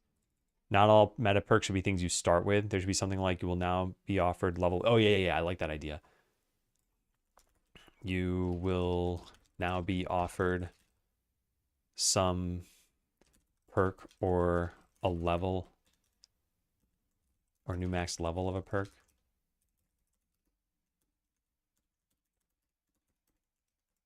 Increased appetite can now go up to level 5. This is a little bit hard to do because we already have the perk in the game right now. So like this, for example, this shows that you can go up to level 4. What we would need to do is just never offer you level 4. I think to communicate that you've got this thing on, we would need to not even show level 4. And we don't have a way of doing that. Yeah, we don't have a way of doing that. Because each thing just knows what its max level is and it's static, and we need a dynamic max level. Note, ideally for implementation, we would need a dynamic max level for this so that we don't even show you the highest levels until you've unlocked them. Might not be that hard to do. Anyway, those are 2 ideas. You start with some perk. We could have adventurer specific stuff. Start with an ability. Start with X random battle perks. And start with increased stats. And like town stuff. Start with plus X adventurers. Start with plus X workers.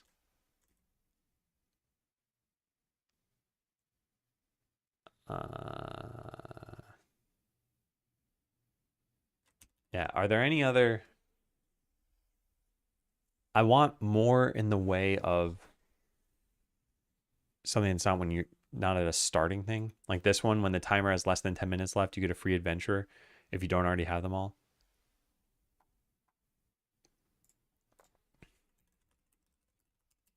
I'd like for more perks that don't just change your starting point.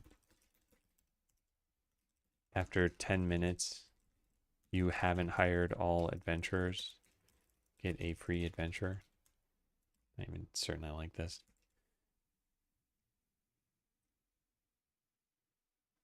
All right, so are there multiple levels of some perks? Could just be 3 perks that are each start with plus 50 gold, I guess.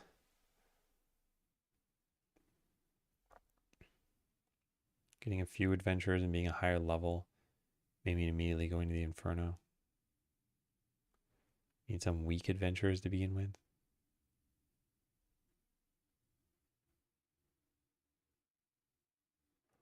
What?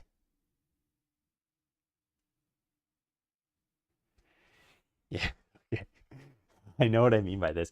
I've gotta I've gotta eventually have more breadth than depth. Well, this is phrased kind of stupidly, and I still don't really have an answer to this part. I'm gonna delete this.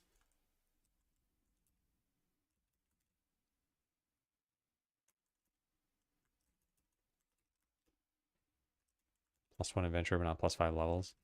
That way you don't trivialize systems in the game. Hey, neural net.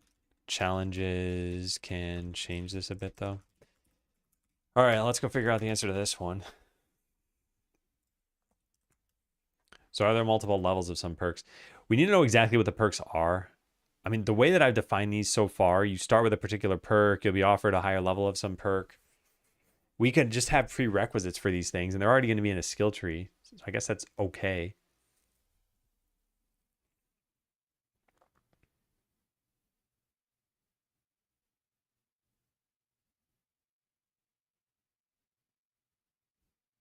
It's stuff like this that I'm not so sure about. Like, what if we ever had start with 10 random battle perks? I don't want you to have 10 different meta perks you work your way through. Start with 1 +1 battle perk, start with +2, start with +3, and so on. It'd be nice to just have start with +X battle perks, and you just have a current level, and you could add or remove points here. Maybe let the user select which minor perk fits each slot between the major ones. I want this to be as simple a tree as possible, to the point where I was even wondering if it should be a tree.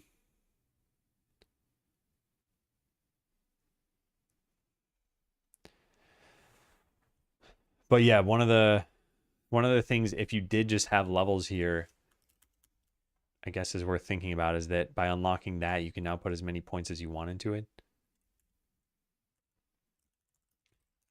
I think having multiple levels is probably best.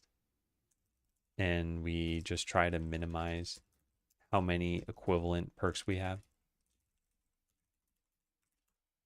It makes it so that you can put the different levels at different parts of the tree. E.g., maybe +1 worker shows at the end of 3 different subtrees. If they were combined into a single perk, then you would be able to get all 3 levels at once as soon as you unlock the prerequisites.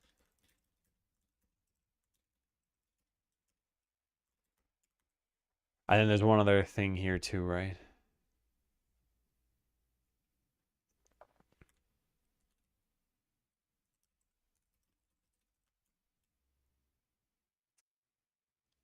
That's the other thing.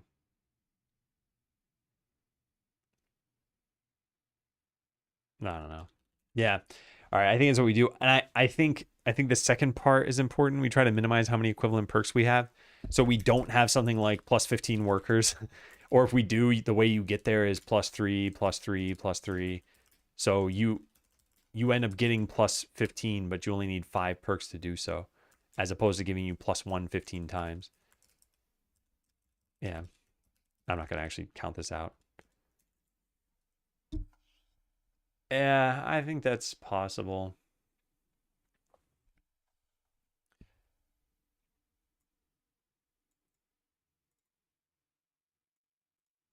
Yeah. Each perk should have a customizable cost in terms of meta experience.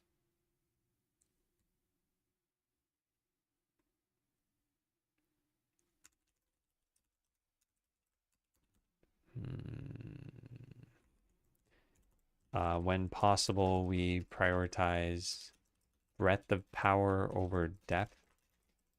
Probably don't allow for players to start with level 10 adventurers. Would probably trivialize the game.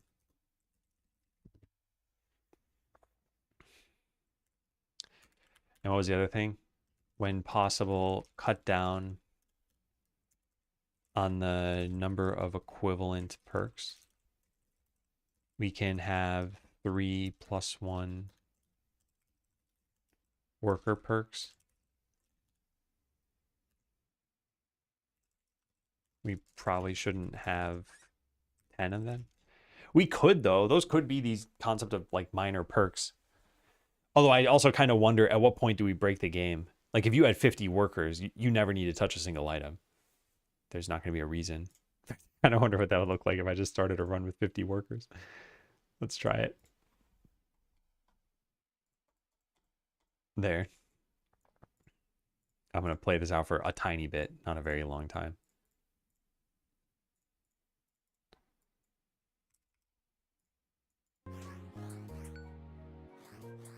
It's going to be really, really stupid. It sounds great if a challenge removes the quick menu. I think that's where it'd be a standalone challenge, though, that would say something like, you don't have the quick menu, but you have a ton of workers.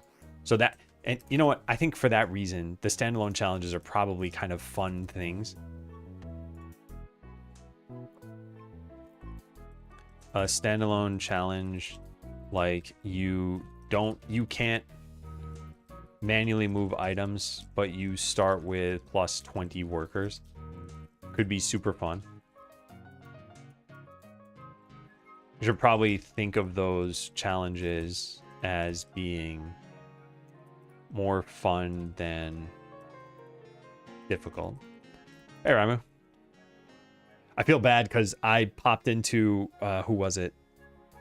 Oh God, the person you told me about yesterday. I popped into their stream, but I had them muted. And I don't think they understood because I said something like, I don't have audio. And they said something like, why don't you have audio? And they were typing. And I just thought, oh man, I shouldn't have done this at all. I felt so bad. But yeah, hopefully if they don't call the Department of Revenue, I'll call them at some point. Yeah. Anyway, I followed them. Hopefully I can raid them at some point and make up. Sorry, what's that document? This document? This is just the like temporary game design document for how we're going to improve challenge mode. The background for it is in that document, which is public, the one I just linked there in chat. Hey, Font. Definitely a big implementation for our Next.js. Tuning the stream for some inspiration. Nice. Yeah, I'm testing out something really fast here, which is what if we had 1 million workers? I'm not really sure what we're testing. Should probably turn this off for a second.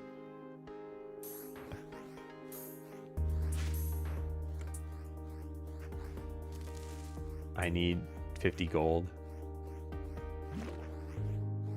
It's kind of funny. I mean, it does change the decisions you make.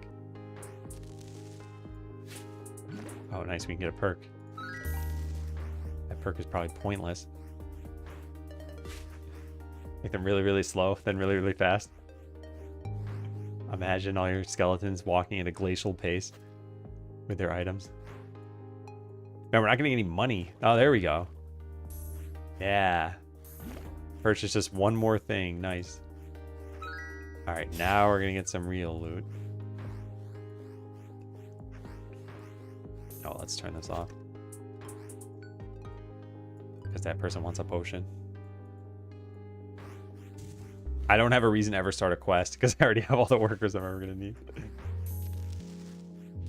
Oh, they'll get there. They'll get there.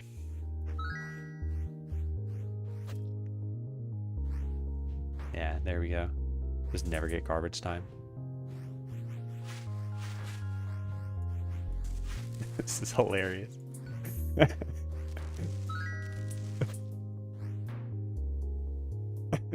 So stupid. Look at all the cloaks they have. We need more customers. New game release at 7 a.m. Like every day? All right, they can't keep fighting here. We have more than enough items. We'll send him in here and build something, I guess. I guess this. And then make customers move faster. Just today, okay. Is Silk Song out today? Is it tomorrow? Wonder how fast that's gonna top the Steam charts. Ah, it is. Okay. You like plaid? Are you looking at thumbnails on my YouTube videos or something? Or I guess in the past VODs? I don't like shopping is what my actual preference is, which is why whatever shirts I have are usually the shirts I have for a very long time. You are, okay. I think it's broken a lot of storefronts, really? I would have guessed most people would have gotten it through Steam, right? Oh yeah, it turns out when there are a lot of workers, there's really nothing to do in the town. Which is kind of interesting because it's just a different way of playing the game, but it's not really very involved. Steam was down for a while, wow. I'm impressed that that could even happen.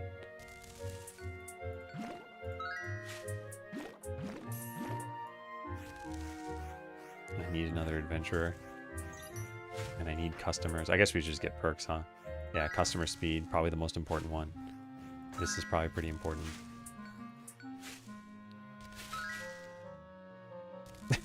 It's funny just not having to do anything.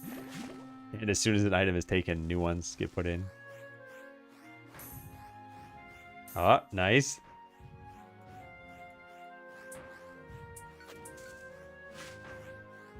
Yeah, let's do that. Let him put some more items down. Does quirks sound fun? Do you think you'll add a list of options that you can check and uncheck to increase or decrease for a run? Some checks would be no access to the quick move menu and sliders. So I think some of it's going to be in the hands of players and some won't be. So for example, the quick move menu is probably going to be a standalone perk, like a meta perk you can get with no prereqs.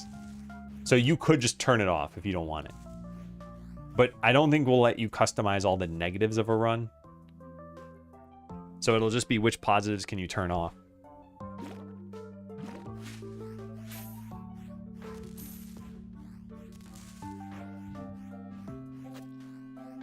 This is so funny to me.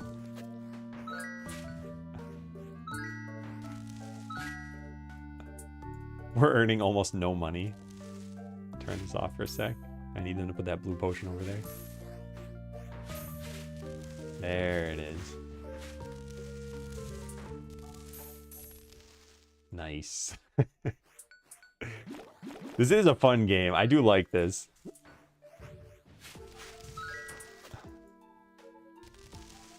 And it's fun to test these sorts of things out. Just see what's happening here.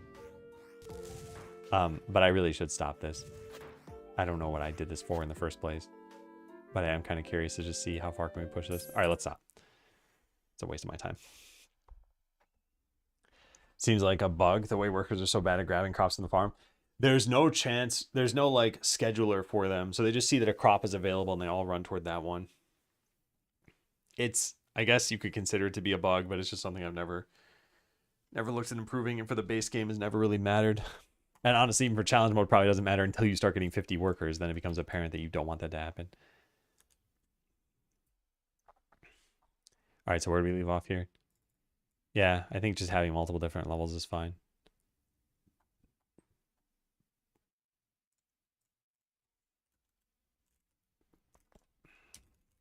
rationale will, the UI will just let you buy slash unbuy, I don't know, at least buy a perk, not customize its level. So we need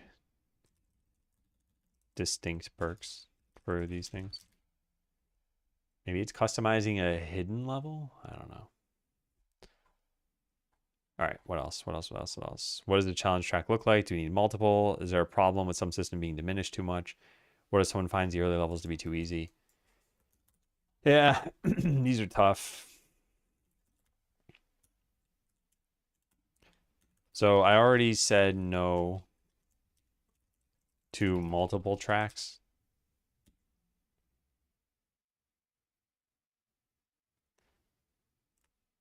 If you find the early levels too easy, then I guess you'll get a gold medal for the early ones. Ideally, this is just a balance thing, but some people will find it too easy or too hard. The point is for the low level ones to be easy though. Because here's another thing we could do. We could have a level selection and just allow you to increase it or decrease it at will. So your very first run, you could just set it to level 20. And if you somehow manage to beat that, which should probably be impossible, then cool, you just beat the whole game. I think the difficulty with this is that by allowing you to just directly jump to a level, you might find that, oh yeah, I can go to like level 6 immediately, and then you beat that, and then afterward you go to like level 8, and you beat that, and you're like, oh, let's just try 12, and you beat that one, and now you've like cut the number of challenge runs you do down by quite a lot. You'll have less of the meta experience, and it's just going to shorten the game. So I just don't think we allow you to do that. Yeah. But I got to say, these are things that, if they're a problem, we could just address in the future. And in fact, the simplest possible option could be pay meta currency to like mark a level complete. So yeah, I think it's fine. A simple solution to allow people to skip levels if we want is to let them pay meta currency to skip.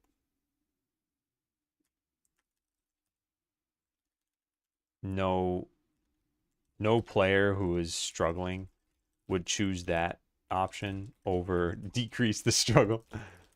I shouldn't say no player, but few players who are struggling would choose that option over decrease the struggle. Yeah. It's hard. It's going well. I've been kind of overworking. I had been overworking, and I was just so focused on how do we make challenge mode better and better and better. And I needed to step back for a bit. So I'm feeling pretty good.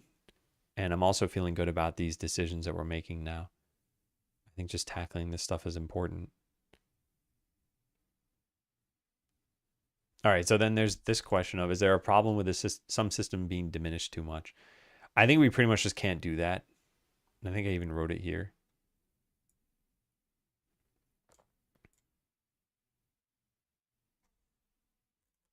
Also, this is why separate challenges will be interesting.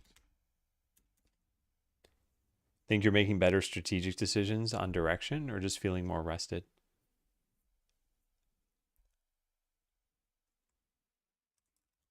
I think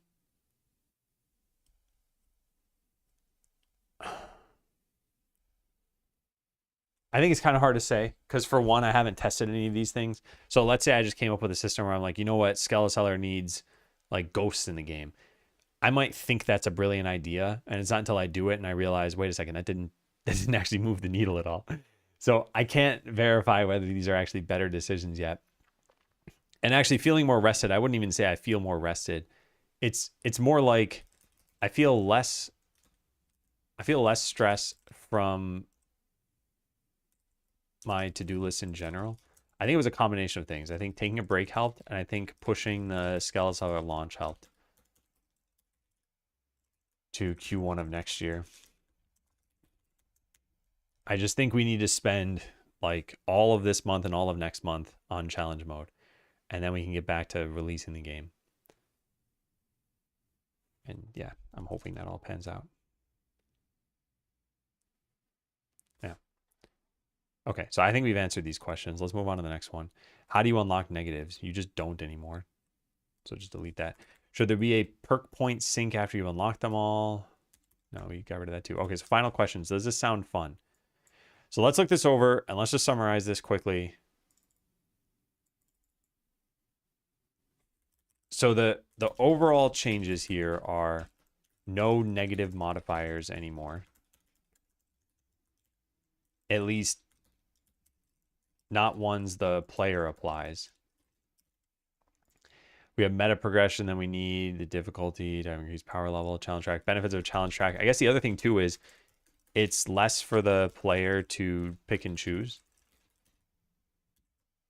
With negative modifiers, the player would have had to figure out the like ideal path through the game. Not ideal, what is it? The intended.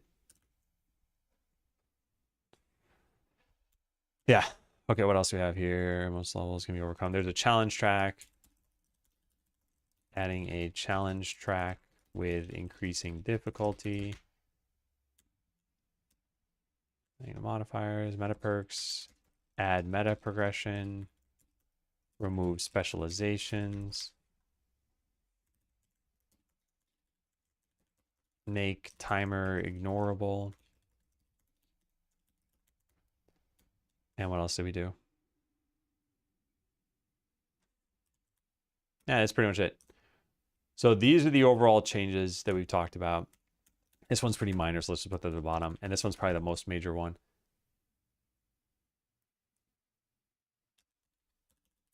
Yeah.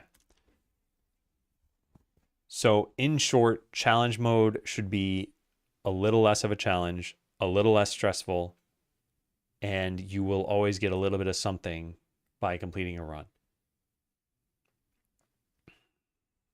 So if that's not captured in the today document, then I need to go capture it. In fact, I don't know why I just did that because we have it right here. General plan on how to fix this, these things.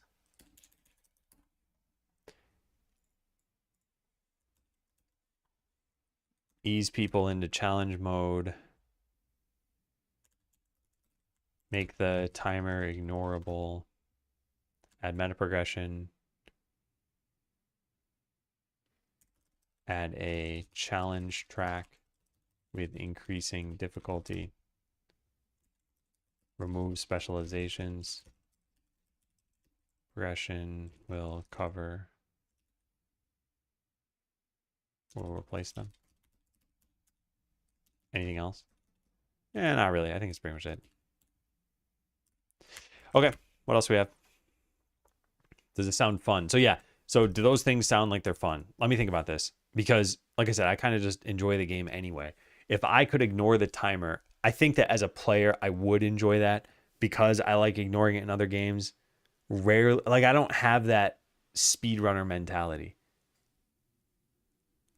I have the completionist mentality, if anything, and only then with some games. But yeah, speedrunning, I've just never been that interested in doing. Okay. Anyway, I think this is a good change, at least from my point of view. Again, I'm trying to put myself in the shoes of me as a player, and it's hard to do, and I'm going to have biases for this. So now add a challenge track with increasing difficulty. This is essentially what Slay the Spire did, and I really like Slay the Spire, and I really like this particular system. And I think it's very punishing in Slay the Spire. It's a difficult game. And in Skeleseller, it's a way, combined with the ignorable timer, it's a way of you having something to keep you going, to keep giving you goals.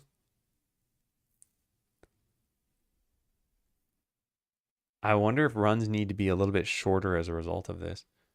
I guess they're as short as you can get them to be. I mean, the game is supposed to be relaxing. Anyway, I think it's a good change. Meta progression. So I do like meta progression in games. I think it all comes down to how is it done. Like I've been playing DK Bonanza, and DK Bonanza has some like it has a skill tree, and it's things like your punches are stronger, and you charge up faster, and you can find things farther away. And it's like I don't know, it's kind of minimal. Yeah, it feels like I'm customizing it a little bit, but they're not really super impactful decisions. But it's still something that's fun. It's something to look forward to. And then there are games where you rely on the meta progression, like Rogue Legacy. You'd find it very hard to beat the game without spending some gold. And I think that's kind of cool too. I guess this comes down to balance, is whether I'd feel like this is good or not. Last couple levels are so fun. I haven't gotten very far in the game yet. I think I'm on like what is it called, like level 300 or something, which is really like level 4, something like that. I'm not sure. I guess it's based on aesthetics is probably what's easiest to describe, but the last thing I remember was like a canyon with all these like rainbow colors in the distance. Anyway, yeah, it's been a fun game.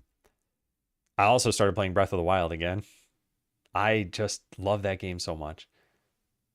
And yet I'm not inclined to keep playing it for too much longer. It's just I've beaten the game a couple of times. There's nothing more really to explore or discover. And there are some things that are tedious. And man, the most tedious thing in that game, I'm still just baffled that they didn't ever catch this in development or fix it, but then they fixed it in Tears of the Kingdom, is you have 5 out of 5 weapons or something. You find a new one. Well, it's actually like you open a chest, like new weapon, and then it says you don't have room, and it closes the chest. And in Tears of the Kingdom, what they said is new weapon, pick one that you want to get rid of now out of the 6 that you have so that you're at 5 out of 5 again. It's like, why didn't they do that? Why didn't they do it? It's so annoying. It's like I don't want to carry the maximum number of weapons with me anywhere, just knowing that I'm probably going to find a new one and then get that dialogue. Great game to unwind with. It's not that challenging. Yeah, yeah.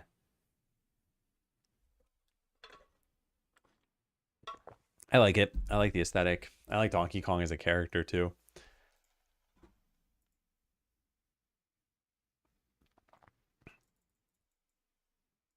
All right, so yeah, I think this all comes down to balance, which is like, do I feel like I'm grinding the meta progression? I think we should, well, first of all, what do we call meta experience? What do we call meta XP? And what do we call modifiers now that there are only positives? Probably perks again. Business perks.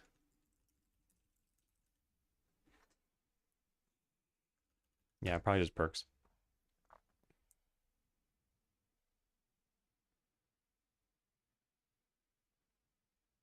Yeah. What was I answering here? The balancing. How am I grinding this thing? Modify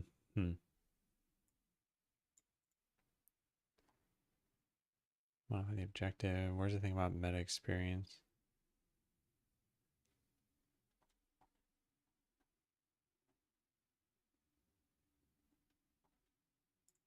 Yeah, I'll just say meta XP should be increased for the first time you complete a challenge level. Actually, should it be? I don't know. We should just figure this out. Bonefits. I still think we should just go with perks. Yeah, I think I should just write this down. The meta progression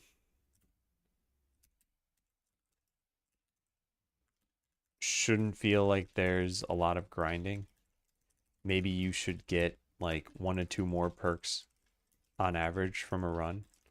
That way, by the time you get to level 20, you don't have many left that you could still pick. In fact, I wonder if losing should give you more. I don't know.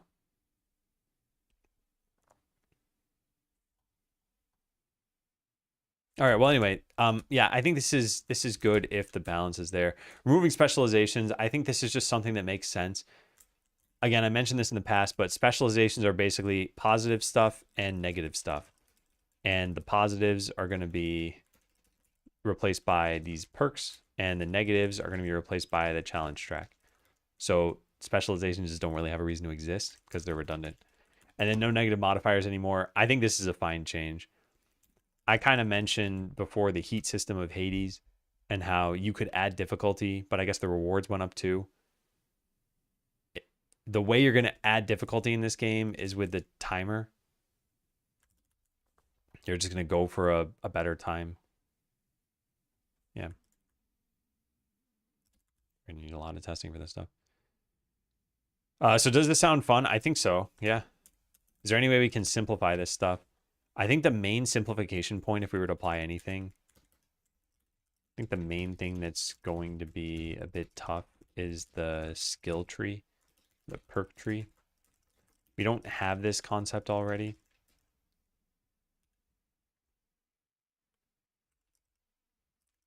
Yeah, we don't have this concept already. We have perks, but they're all just in a line. There's no prerequisites.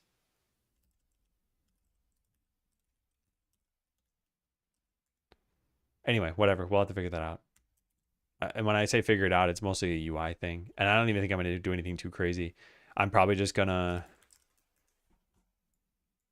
do something that looks a little like this, where we have a bunch of perk squares that you can hover over to see what they do.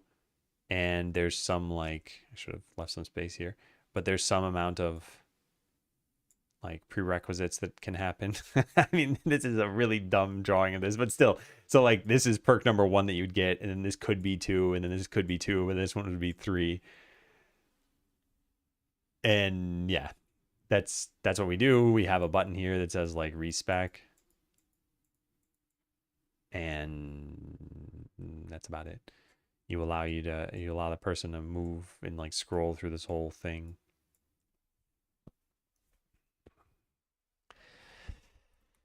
Anyway, so that could be simplified, but I think we need it. And that's kind of it. Everything else is pretty simple as it is, right? Yeah.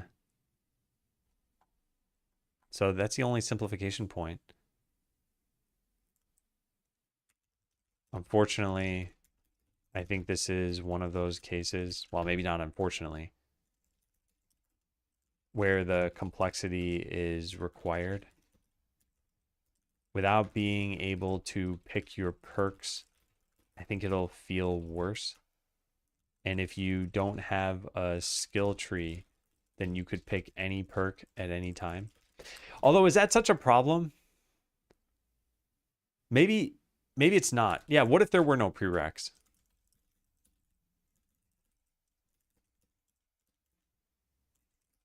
So now you could get any perk assuming you had enough meta experience. Is that an issue? Like we could just make the currency essentially be the prerequisite.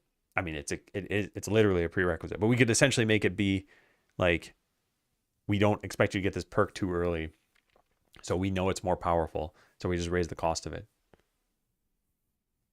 I don't think I see a problem with that. Yeah, I don't think I see a problem with that. And if there is a problem, then we add in the prerequisites. But if we don't have prerequisites, then this becomes way easier to do and easier for the player to understand too, I think. And at that point, then we should also change the UI so that you can just get specific levels. So it pretty much looked like this, but laid out probably a little bit better. So if you want to get this specific perk, there's no prereq for it. You just spend the 50. And this one costs 125, so it's like that's probably stronger than the other ones, but you also need enough money for it. So if you have enough money, then go for it. Oh, this UI is messed up. Oh god. What's going on? How did this happen? I just started a new run. Oh, because I don't have... Oh, that's a bug. Right? I think this is a real bug. you can press P in regular mode and see perks before you unlocked any perks screens. I know for sure this is a bug when you skip the tutorial, but maybe it isn't when you go through the tutorial. It's not a big bug. Although, could you get the perk? Does that break something? No, because of all the changes I made to challenge mode? So now if I get the garbage slime, will they get an item? They should eat this. Right? Eat one of these? Yeah. Okay. Well, seems like it just works. That's pretty good. Yeah, all right. I think I'm going to do this. I think we're going to get rid of the prereqs. And I think this is a great simplification. So the only question is, am I shooting myself in the foot? And realistically, if I am, I'll just find out and I'll add it. It's not like the kind of decision where I go make 10 decisions based on this. And then I realize I need to unwind back to the very first one. And I'm like, oh God, why did I make a better decision first? It's just add prereqs if we need them. Yeah. All right, so did I write something about a skill tree here? Meta tree. Meta perk should probably be chosen via skill tree. No, so not anymore. Should be chosen just like in regular mode, where you can get any perk at any time as long as you have the meta XP, which should be customizable. Well, I should write it. The meta XP cost can vary between perks. This way, people can prioritize that or whatever else. Don't want players to feel the need to respec when possible. Prioritize breadth instead of power. Cut down the number of equivalent perks. Cool. Hey, Zico. I'm doing pretty well. I'm back to streaming. Been working on game design stuff. I think these changes are all sensible. I like the general feedback loop that happens, and this is what's been going on since the beginning. You make something, you put it in front of people, they share their opinions, and then you like pivot as needed and then repeat. So yeah, we made challenge mode. It took a little over a month. We put it in front of some people. Some people were liking it. Some people didn't like it as much. And they shared their opinions. And now we are in the pivot phase. And the interesting thing that I really want to get to is I want to put it in front of people again once I've made these changes, which means I want to get to making these changes as fast as possible. And I think it's going to take a lot of time, where a lot of time means like a couple weeks. But then if people generally like these changes, then we're in good shape. And then that's it. It's like, I feel like we've designed 2 games at this point. Regular mode and challenge mode. And I didn't expect challenge mode to take as long as it did, but I think this is the right direction. You know, one of the things that I kept going back to in the last week is, in general, people like the demo. They want more of the demo. And the question I had is, why not just make more of that? And the answer is pretty simple. It takes too long. It's roughly 1 month of dev time to make 1 hour of gameplay. And I think the cost goes up as you make more and more hours of gameplay. Like making hour number 8 is probably harder than making hour number 3. Because when you're at hour number 8, you have many more decisions that could have gotten you to that point. You have many more systems you need to have still working in unison with one another. So yeah, I struggled with this. Like, am I doing a stupid thing here? But I don't think I am. I think the other thing about making a replayable mode is that any other content you end up adding to the main game could just slot into this new game mode just fine. Whereas imagine if I did have like 17 hours of the main game and I'm like, how do we come up with another system, something that's fun and new? And I haven't played, there's a game called Eidolon. I've never played this, but I think that's pretty much what they did. They just kept developing like system after system after system. such that if you look at any of the screenshots, it's like, okay, there's battling. What's some of this other stuff? Looks like picking adventurers. Anyway, they probably have like every imaginable system you could have, crafting and fishing and farming and but like I said, I've never played it. But I think they could go that route because they're probably making a lot of money.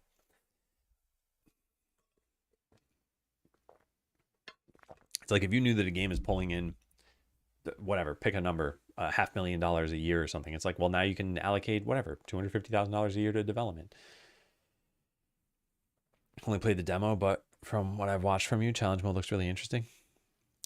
Yeah, Zico, it'd be interesting to hear what you think after like 2 weeks. In fact, I'm gonna write this on my list.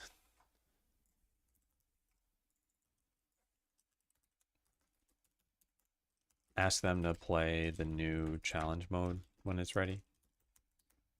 Yeah. The whole game's written in Scratch? Seriously? That's impressive. Wow.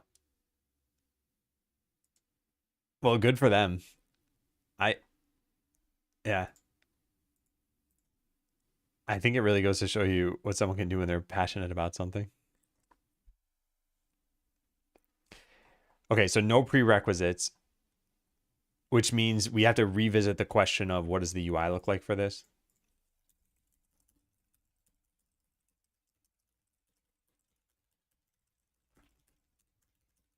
I now think we can have multiple levels. Yeah, there, that's it. I think we've done it. I think we've done it. We've simplified everything. But now I got to go find out where I wrote this down, which is always tough. All right. Problem is that most levels of that. This doesn't even have to do with the meta perks. Possible. We don't allow for some to start with that. When possible, cut down the number of equivalent perks. UI will let you buy a perk, not customize this level. Yeah. Just delete that. Maybe anytime. Or a new level of a perk. So is there any concept of a prerequisite that we need to instill? I guess if we had that, then we could just... No, I'm not going to worry about that. And you click show more 4 times to see your live and sort of I recommend it for me. Are you on the Adam Learns Discord? Because every time I go live, it automatically tags everyone who opted in for live stream notifications. So if you want that and you're in the Discord, you can just click channels and roles and then just click yes here. And then you'll get tagged every time I go live. That might help. But yeah, other than that, it's pretty much just see me on Twitch, I guess. Twitch has its own notification system. And from what I've heard, I don't use it myself, but it's apparently not super reliable in terms of like quick timing, but it will eventually get you the notification. So if you don't desire to be here in the first like 30 seconds, I think their notification should be decent. But yeah, I think those Discord notifications would probably help. Anything else here? No, I am so glad. This is like the best question to ask yourself if you're designing something. Is there any way we can simplify this? Because you're not necessarily just simplifying things in terms of the player experience. You're potentially simplifying your development experience too. And in this case, we just saved probably like a day or 2 of work by just changing this slightly. Have to have it open to get notifications. Do you have the mobile app? Hey, Opta. Because I think you can configure them through there. I'm so glad we asked this. So glad. That was huge for the amount of time it'll take to make this stuff. We can reuse so much now. It's still going to be difficult. Tough since we won't have a town to back any of this. It'll be a new abilities component for challenge mode. Probably disable. Yeah, I do that for a lot of these things too. Okay, so now there are a couple of fun questions. What do we call meta experience and what do we call these meta things? So this one I think is pretty straightforward. Perks. We call it perks everywhere else. Yeah. But what do we call meta experience points? Should it just be gold? Probably, right? Yeah. You earn, well, If it is, it may be confusing with the in-game gold.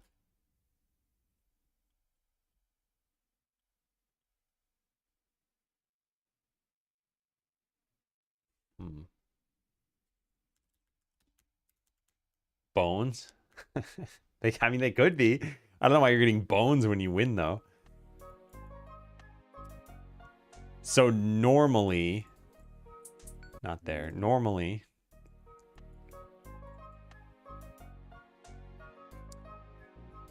hey, MFUSC. Welcome in. Flat Earth here. Bones. Reputation.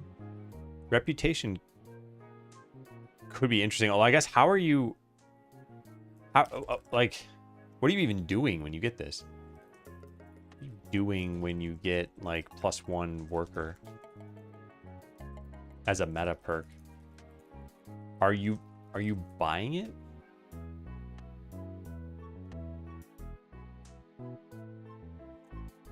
Like, it kind of makes sense that you're buying it in the game.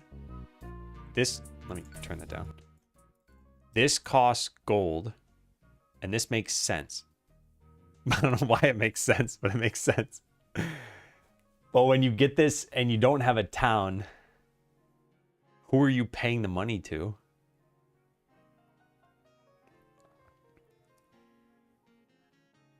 I don't know. County? Yeah, I don't know. I don't know. It's like building credit, but less build. Reputation, rep. Yeah, I think reputation probably makes the most sense. But then you're spending reputation on meta perks. So this I like. This I don't like. It doesn't make sense as a currency to spend.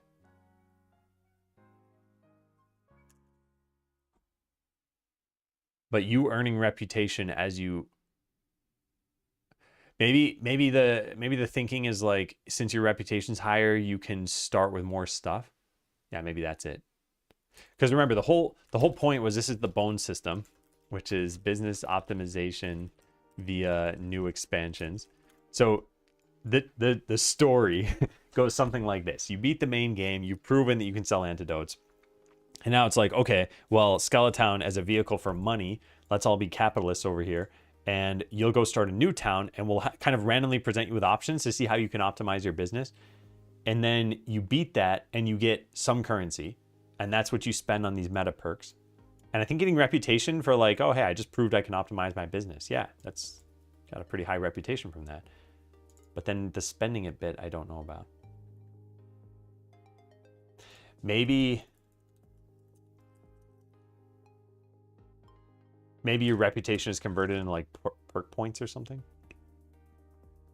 If you return the rep when stuff gets disabled, then it's not really spending. Well, whatever currency it is going to get returned. So if it's gold, then it's also going to get returned. How powerful these perks? Let's just say they're moderately powerful, but there are going to be a lot of them. Better rep for better franchisee star points. All right, yeah, I think we could probably call it reputation at first.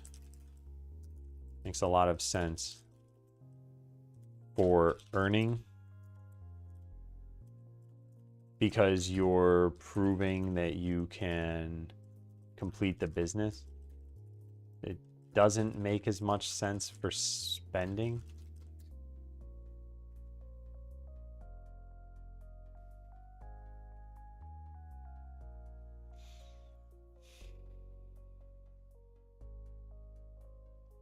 Higher power these points, call them Lich Magnet points or something.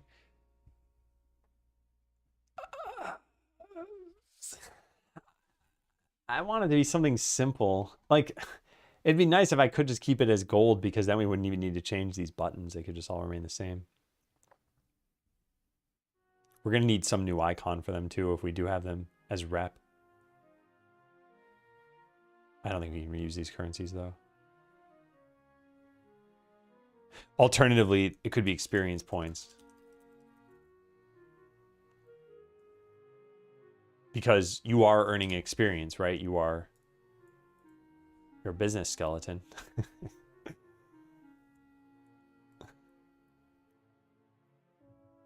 Reach 10,000 rep and you get 4 perk points to spend. Yeah, that's another thing that could potentially work. So now instead of costs being numbers like 50 or 150, they'd be like 2 and 3. Or I guess in that case, they'd be 2 and 6.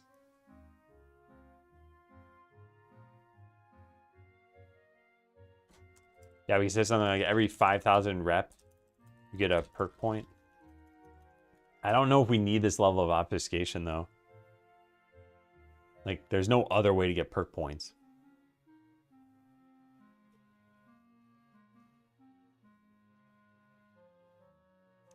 So I guess technically it's that reputation is experience.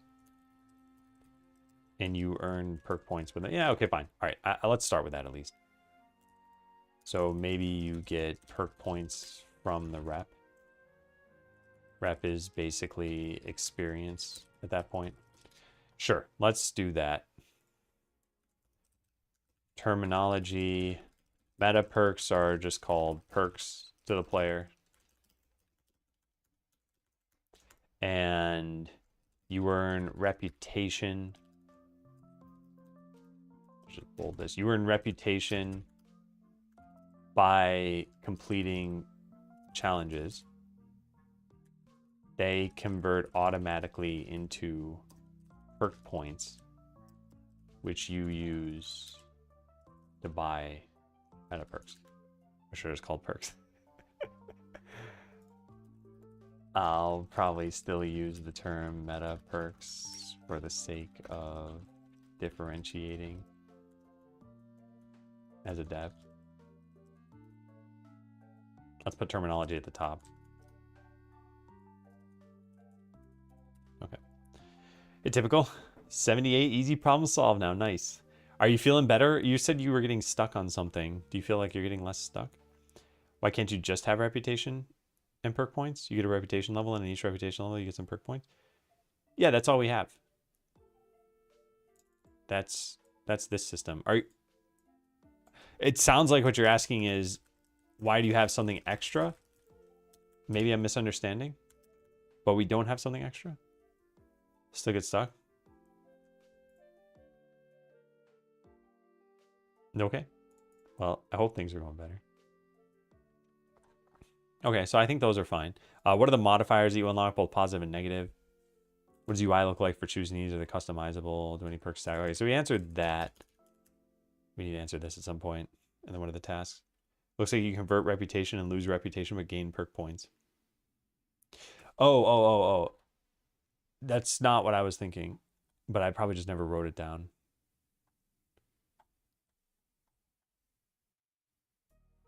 Yeah, I don't know if I ever wrote it down. You earn reputation by beating a challenge based on the difficulty, the time, whether it was a new challenge, etc. Every like 1,000 rep, you get another perk point. Yeah.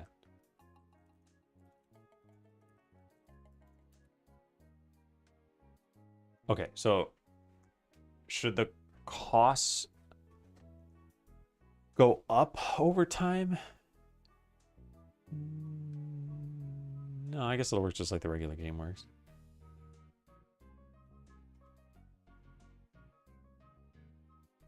Yeah.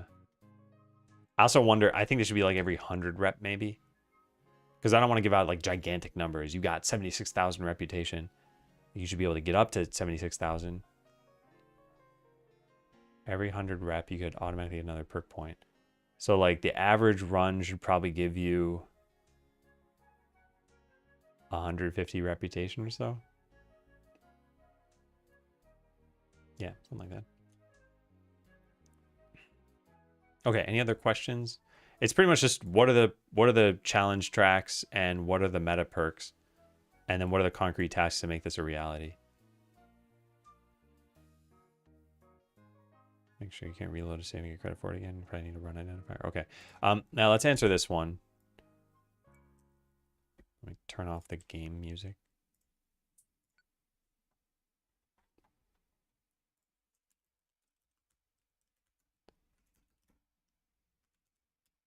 Okay, so what are the perks? And then what are the challenge tracks? I don't even think we need this. We can figure this out. We can figure out the challenge track later. I probably should just design it. What are the challenges in the track, the main track? All right, let's start with this one. So what are the perks? I wrote down some categories that these could be. You start with some perk, some in-game perk. Ah, darn it. We can't call them perks then, can we? Maybe we can. Start with increased appetite level 1. You'll now be offered some perk. Increased appetite can now go up to level 5. Adventure specific stuff. Start with an ability. Start with extra random perk. Start with increased stats. Town stuff. Start with a quick move menu. It's just a perk. Yeah, I think we can just come up with these as needed. Meta perk ideas. All right, so challenge track. Remember, each level should be pretty simple to understand since they're all going to stack on top of each other.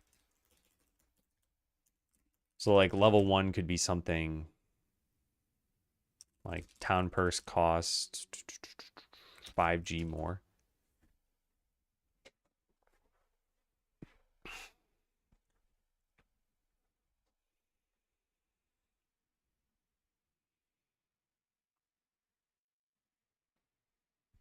One rep per 1,000 G earned. Oh, why don't you get like rep, gold, rep, and perk points? We got to figure out what the balance is. But in short, I want it to be like plus 1 to 2 perks for every run you do. And for there to be maybe like, I don't know, 30 perks total. That probably wouldn't work exactly. Maybe 1 perk for each run you do. I'll just put an approximate thing. Something like that. I haven't figured that out exactly yet.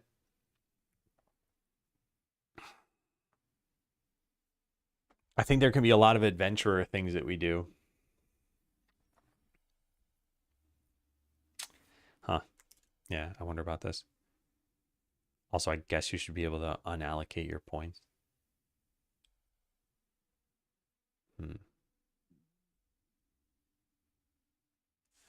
All right, coming up with a balance for this is actually going to be pretty difficult. So let's go look at our current negatives that we have in the game. Whoops. Enemies do more damage. Okay, let's just write these down somewhere. Enemy plus X% enemy power. What else do we have? Plus X seed cost. You can't build the fishing pond. That's not going to be here. Plus X perk cost, town, battle, or building, and or adventurers. Adventurers generate slower. Adventurers cost more. Sure, whatever. That's not there. Items sell for less. Minus X% item sell price. New customers appear less frequently.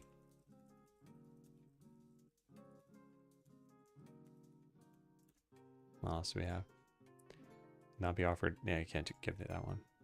Can't give that one. Get slightly less loot from battles. Less loot from battles. Can't do that one. Can't do that one. And that's it. All right, take care, USC. And thanks for dropping in. I know you're not streaming all day, but just in case. Yeah, I think it's okay because I will probably stop in the next hour or so. So is it worth coming up with all of these things now, I wonder? It didn't have a list of where some of these were already. Did I have specializations written somewhere? Here. Oh. Oh, God. Where did I put those? I probably put them in here somewhere. No. Are they in here? They might be. I'm never going to find them. Yeah, I don't know. I just search for seed, what shows up? Because I think I probably put it in the farming specialization somewhere. Oh, hey, here we go. Here's a bunch of stuff.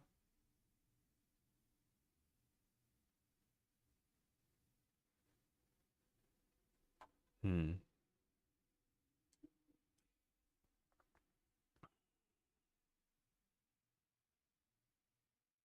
Oh, this is pretty crazy.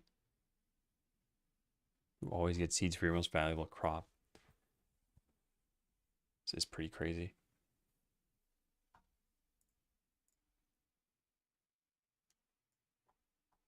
I did this for the sake of twists. All right, I don't know. Whatever. We'll have to come up with more of those. I think we can just kind of phone it in for like a week or two from now, but I think we need to come up with these for real at some point. Yeah. That should be pretty simple to understand. So just saying town perks cost more is probably not a good idea. Unless we make them even cheaper to begin with. How much do they cost right now? They cost 10. 10 gold to begin with. I mean, we can make them cost 5 gold. Plus X perk rate increase.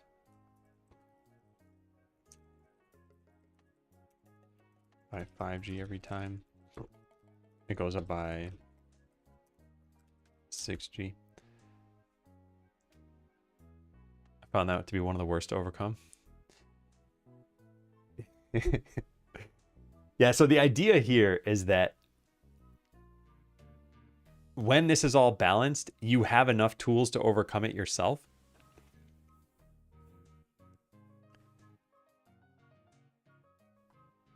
And I just didn't balance the main game all that much.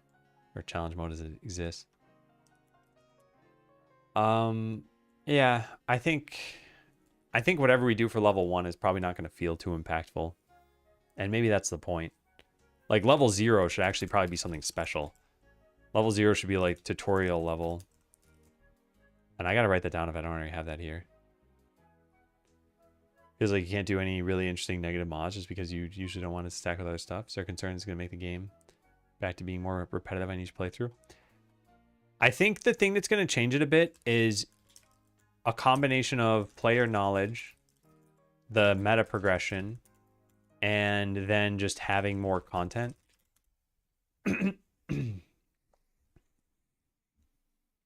And twists. Yeah, I think those will all help it feel a little different. Because at the end of the day, we only have so many different systems. We only have so many ways we can kind of change those systems and present things to you. And it's still got to be fun. So if at the end of all of this, if every run feels exactly the same, but you're having fun, then there's no actual problem. So runs feeling the same is not an issue on its own. It's that you stop having fun when things don't feel as different. But I'm trying to think, is there a game out there that I'd play where runs do feel the same? I mean, this is kind of how speedrunners feel. The runs being different is just their level of mastery in any particular run. But like, they know what steps they're going through at any given step. Or at any given run that they're doing. And so I think about a game like, what are games I played a lot? Like Smash Bros. It's different because I'm fighting against different people, different character combinations and everything. But if you only ever play one character, you only have so many character combinations you can play against. I think it's like 76 or something like that. So it's like, there are only that many combos. You will have experienced them all at some point, and then you're just playing against different people. And then and a lot of RPGs, it's like, what's different exactly? And it's like I'm just getting a little bit farther. So I think it'll be fine. I think it'll be fine. What did I do on my very, very long break? I did a lot of my personal to-do list, and I still worked on Skeleseller, and I consumed more media than normal. I started watching season 4 of The Boys. I'm kind of torn on how I feel about this, because I watch TV for escapism, and I feel like there are a lot of corollaries to real life in The Boys. It's like, to some extent, not exactly a political satire, but it is a little bit, and then also it kind of makes light of some things going on in the real world that are not really, I don't know. It's not that it's a sensitive topic or something. It's just, it reminds you of the real world too much, and I don't want to be reminded of the real world when I'm watching something. What does more media than normal mean for you? I like more games, more TV shows, that sort of thing. I tried Tetris 99 again. Players have definitely gotten better at that. Like, I used to be able to come in first a decent amount, and now I don't think I'm coming first at all, since I've probably played like maybe 10 runs or something, as in quantity. It's hard to say exactly. The thing is, there's kind of an interesting phenomenon that happens. Like, I think boredom is now a phenomenon in the modern world. You have the ability to just scroll through everything and find any piece of media you want and talk to anybody you want. So, like, how is it possible to be bored? And yet it's still possible. I feel like what needs to happen for me to feel fully relaxed is I need to be playing a game or watching a show and feel like I've done enough of that. If you only can play a game for like half an hour a day, that's probably not going to happen in half an hour. You're probably not going to be like, oh my God, it's been 29 minutes already. I should probably stop doing this. But if you play for like 4 hours a day, you might feel that way. And for me, there's no set time. It's just like I've done it. I've relaxed enough. I now need to go do stuff again. So it was nice to just have the time off and be able to be productive when I wanted to be, and then do other things I needed to do. 37's too much. Just can't hit that. Yeah. So yeah, I feel like I caught up on enough things. And also the other thing I kind of needed a break from was just the crazy amount of social plans that we had. And they thankfully died down. I think I saw a total of like maybe 4 friends in the last couple weeks. Which is, it's like the level I kind of want it to be. No, that's not true. It was more than that. But still, it was like better than what it was before. It was just too much. Too many people. Can't see all those people.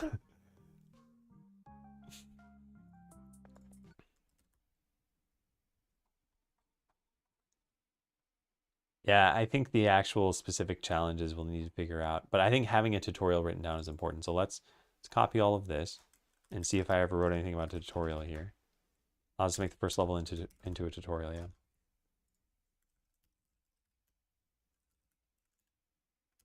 Here it is.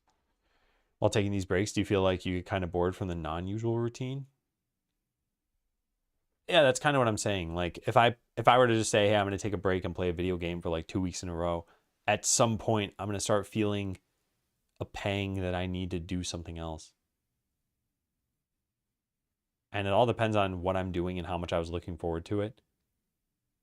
Like, every once in a while I get back into like classic World of Warcraft. And for about a week or two, I'm like, okay, this is going to ruin my life. I'm going to probably play it a lot. And then at some point I'm like, I'm not feeling the itch to play as much anymore. So yeah, I feel like I sort of need to get it out of my system.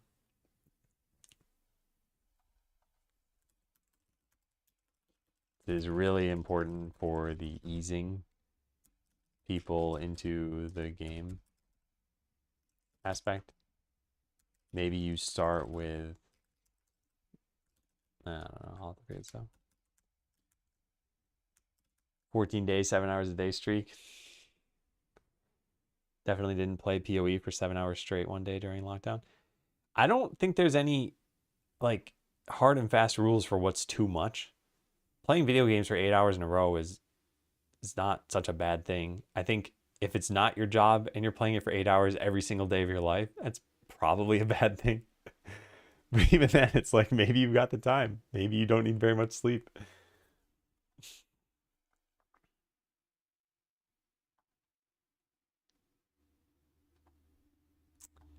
Yeah, what else do we have here? What are the concrete tasks, saving? Yeah, so this is something I still need to figure out. But I think we've answered pretty much all the questions.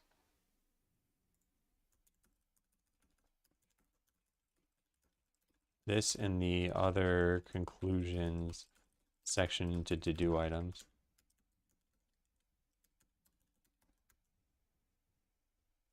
Yeah, like, yeah, if you have kids, it's probably pretty hard to raise kids and also play video games for 8 hours a day. So yeah, those are the kinds of things I'm saying though. Like there's probably someone out there whose life is moderately affected and someone out there whose life is practically unaffected and someone who it's like it's severe if you were to try to do that.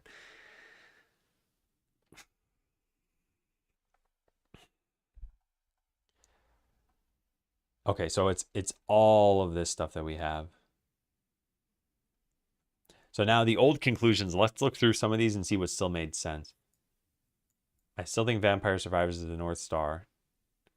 So yeah, I think this is still fine. Rationale for meta progression. It makes challenge mode more casual. It adds replayability.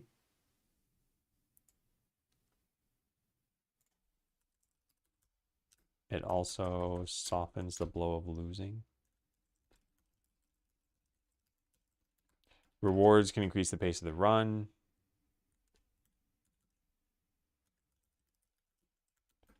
Lets us paper over harder to solve problems. Yeah, nice. All right, take care, Pressel. You hardly distracted me, so don't worry. Good to see you again. I'm actually probably, it's about 11 right now for me, and it's been almost 3 hours of streaming. I'm gonna do a little bit more work here. The main thing we have to do is file these conclusions and then convert them into to-do items. And then ideally we'd cost them or something or estimate how long it's going to take to make this stuff. And then I think tomorrow is when I'll start this work, the concrete work.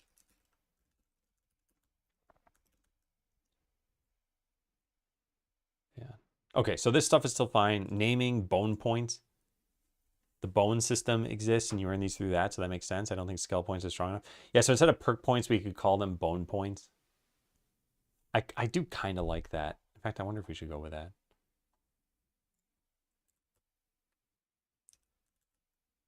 Possibly a better naming route is bone points. We can use a bone icon, but they're not literal bones, which would be kind of obscure, I guess. Like you're earning and spending bones. All right, modifiers. Yeah, that's not going to happen anymore. You get bone points based on this stuff. There's no penalty for repeating runs. Yeah, I should probably write that down because that's still a conclusion. No penalty for repeating runs you've already won. There could be, I don't think I should say it's a penalty. One of the like keystone game design lessons that I think is really important is always make things positive when you can. And the classic example of this was World of Warcraft's Rested experience. They originally apparently had a penalty for playing too much. You would earn less experience. This feels bad. It's like I'm playing because I want to have fun, and now you're going to try to stop me from playing. So instead, what they do is they just change it to a reward for not playing, which is that your character would get a bonus to the next, like some number of experience points that they would get. And everyone was happy with that. So it's like, oh yeah, just retheme the system. You hardly even have to like change the game design. You're still getting a benefit. It's still probably working out to the same general thing. But yeah, it feels better. So I think it's kind of the same thing here. It's like, should there be a penalty for redoing a run? No, just a reward for doing a new run.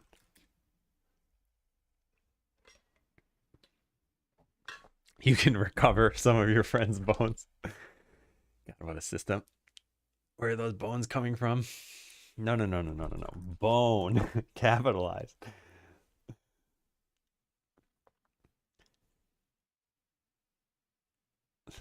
Lost a tooth, it's only 205. Yeah, that'd be miserable. There's the concept of like do damage to yourself in a game to make something better is definitely a thing. But I don't know if it's ever been formulated as remove your own bones and then do better. All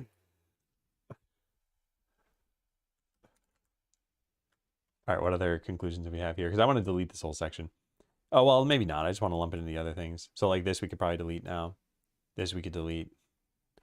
The rationale is definitely needed. This overall thing is needed. Unlocking modifiers. When you hit a certain number of points, you unlock it. Cost keeps increasing. We can eventually make it so achievements give them. I don't think we need to start with that system. Yeah, that's fine. We can keep this there too. You don't choose which specific modifier. That's deleted. Some negative ones exist. Modifiers are not locked to a specialization. Okay, so this we got to lump into somewhere. Things we need to file. Unlocking difficulty levels. Oh, I never really answered that question, I guess. I guess we just have medals, not really difficulty levels.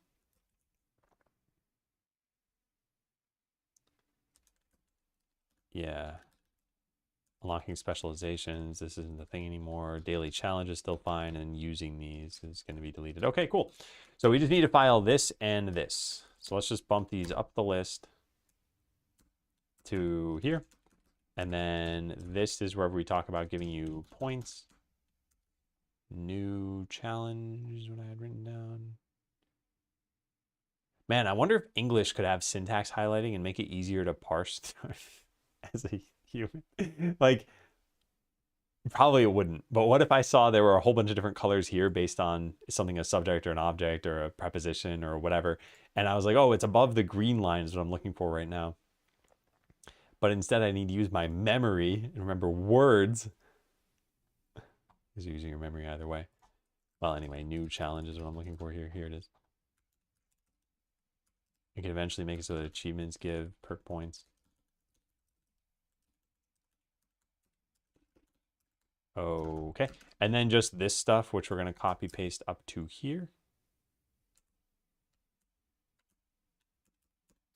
Done. Need to convert this into to-do items. Newest conclusions. I love it. It's a fun concept, no? An adventure that can sacrifice body parts too, for example, prevent fatal damage to other adventures. A bit dark. Yeah, Codex said I've seen designs that use bones as weapons. Yeah, I guess even in Breath of the Wild that was the case, which is kind of interesting. I don't know if it's their own bones. Maybe it was. And the sacrificing thing, I wonder if that mechanic has appeared. The only thing I can think of is the Super Mario World sacrifice Yoshi to make a jump. I think there's one jump in the game where they force you to do that. There was a man, I don't know. Yeah, this thing. This sort of picture. This is the exact one I was thinking of. Look at Yoshi's face. Not quite the same though.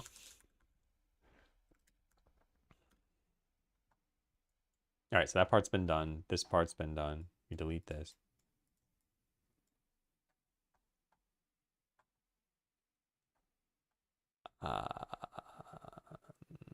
There's something else here that I haven't totally finished.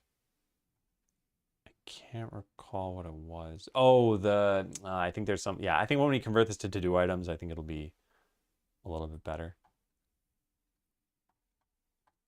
Yeah, the meta progression stuff. Okay, let's put this, whoops, linked from the design section.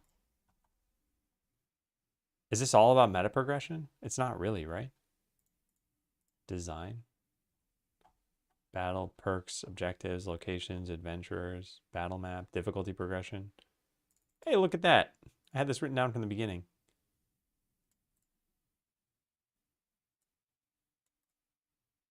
Wow, look at that. Great, okay.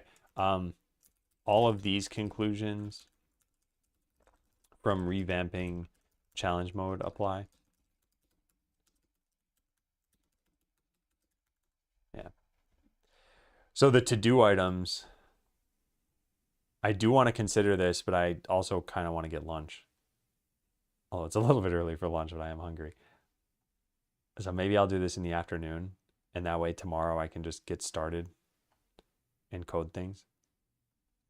Again, if we just boil this down to what are the big things I changed, it was this stuff. Ease people into challenge mode, make the timer ignorable, add meta progression, add a challenge track, and remove specs. This doesn't sound that hard. The hardest part sounds like adding content and balancing things. Hey, Becca.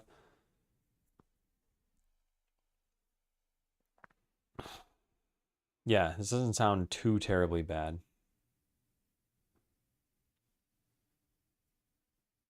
I think we'll get in the weeds here a bit, though, as we start to do it. So yeah, I think I'll work on that for today. So convert the design into to-do items. And then tomorrow,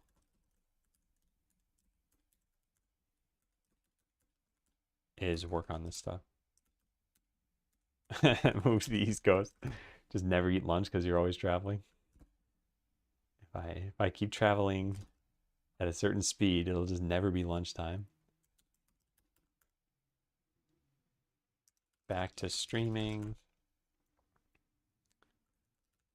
Finished redesigning challenge mode. Meta progression. The challenge track. Removing specializations, etc.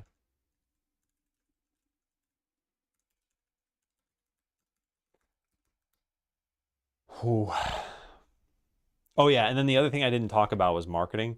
So I think I was splitting my attention too much for this. I'll probably put this here. Yeah, I think I was splitting my attention too much for marketing. I did complete the goal for last week. I reached out to all the new people. I said I was going to reach out to 5. I did. I reached out to all the old people again. So now I need to follow up with some of the people who haven't responded this coming week, but that's about it. Maybe like weekend follow up with people who didn't respond to the newest wave of emails. But yeah, I'm splitting my attention too much, and I shouldn't be doing that. I'm going to put this in the stream of consciousness note.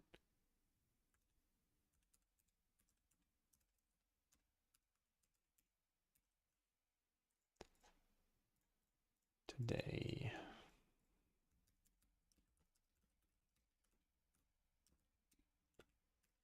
Feel too split when I spend X hours and then another Y hours watching all the videos. And there have been some new Skeleseller videos on YouTube. If I just click recently uploaded, Kreisel did one. Roy Martini did one 6 days ago. Monkey Chow did a few of them. And Plum Yeti tried out challenge mode.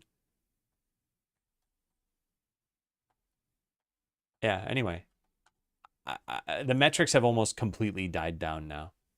So if we look at this link, there are 2 people playing the demo right now. And that's like a good number now at this point.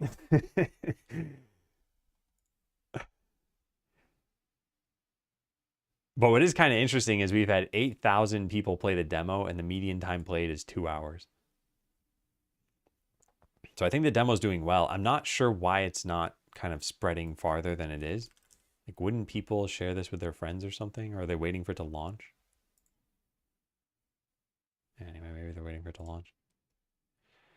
Not going to happen for another few months. Hey, Matt. I will show you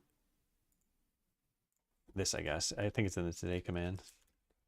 This document summarizes the things we're going to change, which I think you already knew about. So this isn't really new, but it's a very short document. And I'm really excited to try this out. I think we can make some pretty quick progress on some of this. So I'm hoping within a week or 2, we can get this to players and see, okay, is this a step in the right direction? Then we need to add a bunch of content. Then we need to fix up all the bugs we already had. And then, yeah, work toward launch. But that's the main thing, is figure out, did this actually work? Ideally, we get enough positive signals from this. I don't think it's a huge problem if people stop playing when they're done with the challenge track. mentioned something in the threads on Discord. I think you nailed it too. Maybe it wasn't you, but someone else. More casual challenge mode plays well with the overall Adelaide nature. Yeah.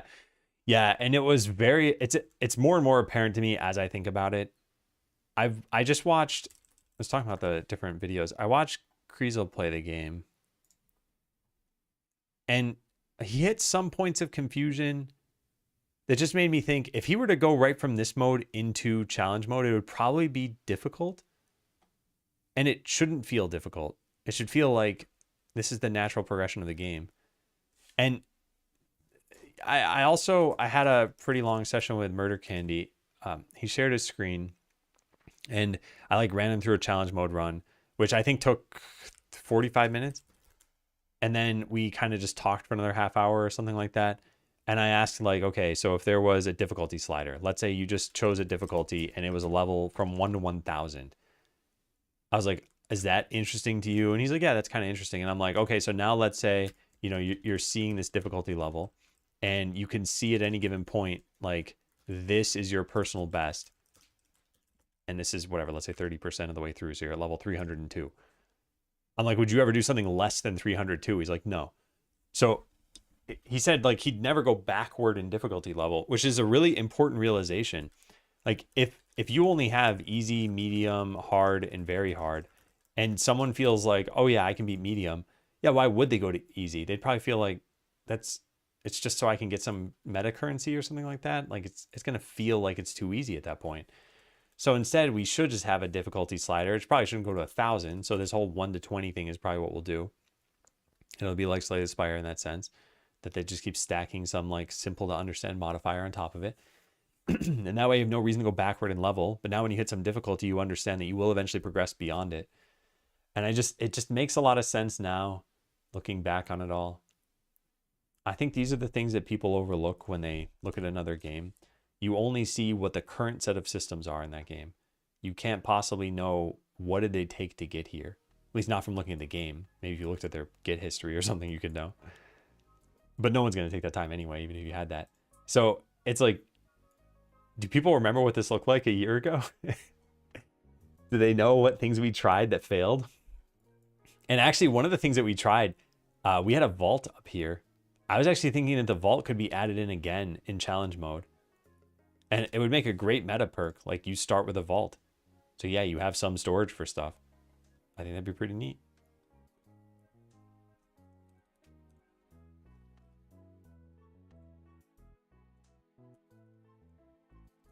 Do we have that? Meta perk ideas, yeah, town stuff. And then like start with the vault. Maybe you level it up out via the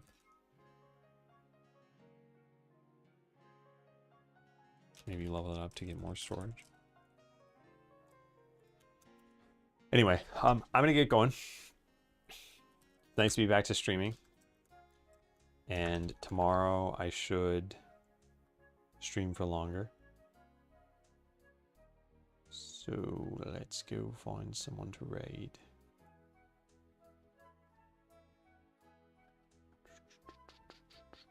I wonder if I should try Silk Song. I did not like Hollow Knight.